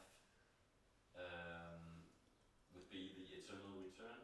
He talks about the eternal return, and that would be like embracing the difference. And I think Deleuze is very much influenced by this difference concept, which actually might be from... Yeah, and no, because we talked about it early on, right? Yeah. When you were there and we talked about the eternal return, right? So the idea of it was the eternal return of difference, right? So, right, what is always in front of us is the possibility of more creation, right? Because what returns is difference, not identity. It's difference that returns. All right, so let's hang with this a little bit, okay? Right. Structure of the virtual, right? The virtual as it unfolds, right, in actualization, okay? Now, we've seen a couple of them. The one I'm going to spend just a little bit of time on is this last one, okay? We've seen the structure of the virtual, right? And he says the virtual is a differential field. I'm using that T, right? It's a differential field, right? It's a field that doesn't have any particular actualities, but different. When it actualizes, you have differentiation. So the actual contains all kinds of things that are different from one another, right? It contains people and cows and books, right, and trees, right? Those are differentiated from one another. So identities are different from one another in the traditional sense of difference, right? But that traditional sense of difference, right, is a differentiation. So the creation happens. As the creation happens, you get different identities. That's differentiation. Right? The field itself is a field of differentiation, right? Not different identities. Now, the way he puts it sometimes is that differentiation is a field of relations that generate parts. Not sure how entirely helpful that is, right? But he talks about it as a field of relations. I wouldn't sweat that part so much, right? But right, this field, right, differentiates itself, and he says it can differentiate itself in at least two very different kinds of ways. One of the ways it can differentiate itself is what he sometimes calls qualities, or even species. And the other would be beings. Okay? So, in this differentiation, you could think of it this way, right? That when differentiation occurs, biological differentiation occurs, you will get specific beings coming about. Would you say singularities? Not singularities. Singularities are good. Hold up. When I do the calculus thing, I'll do the singularities. Okay? You get different specific beings, but you get kinds of beings, right? You get different species and things like that, right? So you get species, and among these species you get specific beings. And this is all the differentiation. Individuals, identities. Yeah, individuals, I would say individual identities, and we could say species identities. Yes. Okay? And that's what happens when it actualizes. Right? So now, we've got the first three, right? So we know the virtual actual, we've been talking about this. We've just been talking differentiation, differentiation. By the way, all these and all these are equivalent with one another. In other words, these are four different ways of talking about the same thing. And these are four different ways of talking about the same thing. It's just approaching this from different angles. Right? So, we talked about virtual actual. We just talked about differentiate. We talked about last time problems, right, and their solutions, right? And the last one is differentiation and integration. Right? And that's the calculus bit. Okay? So,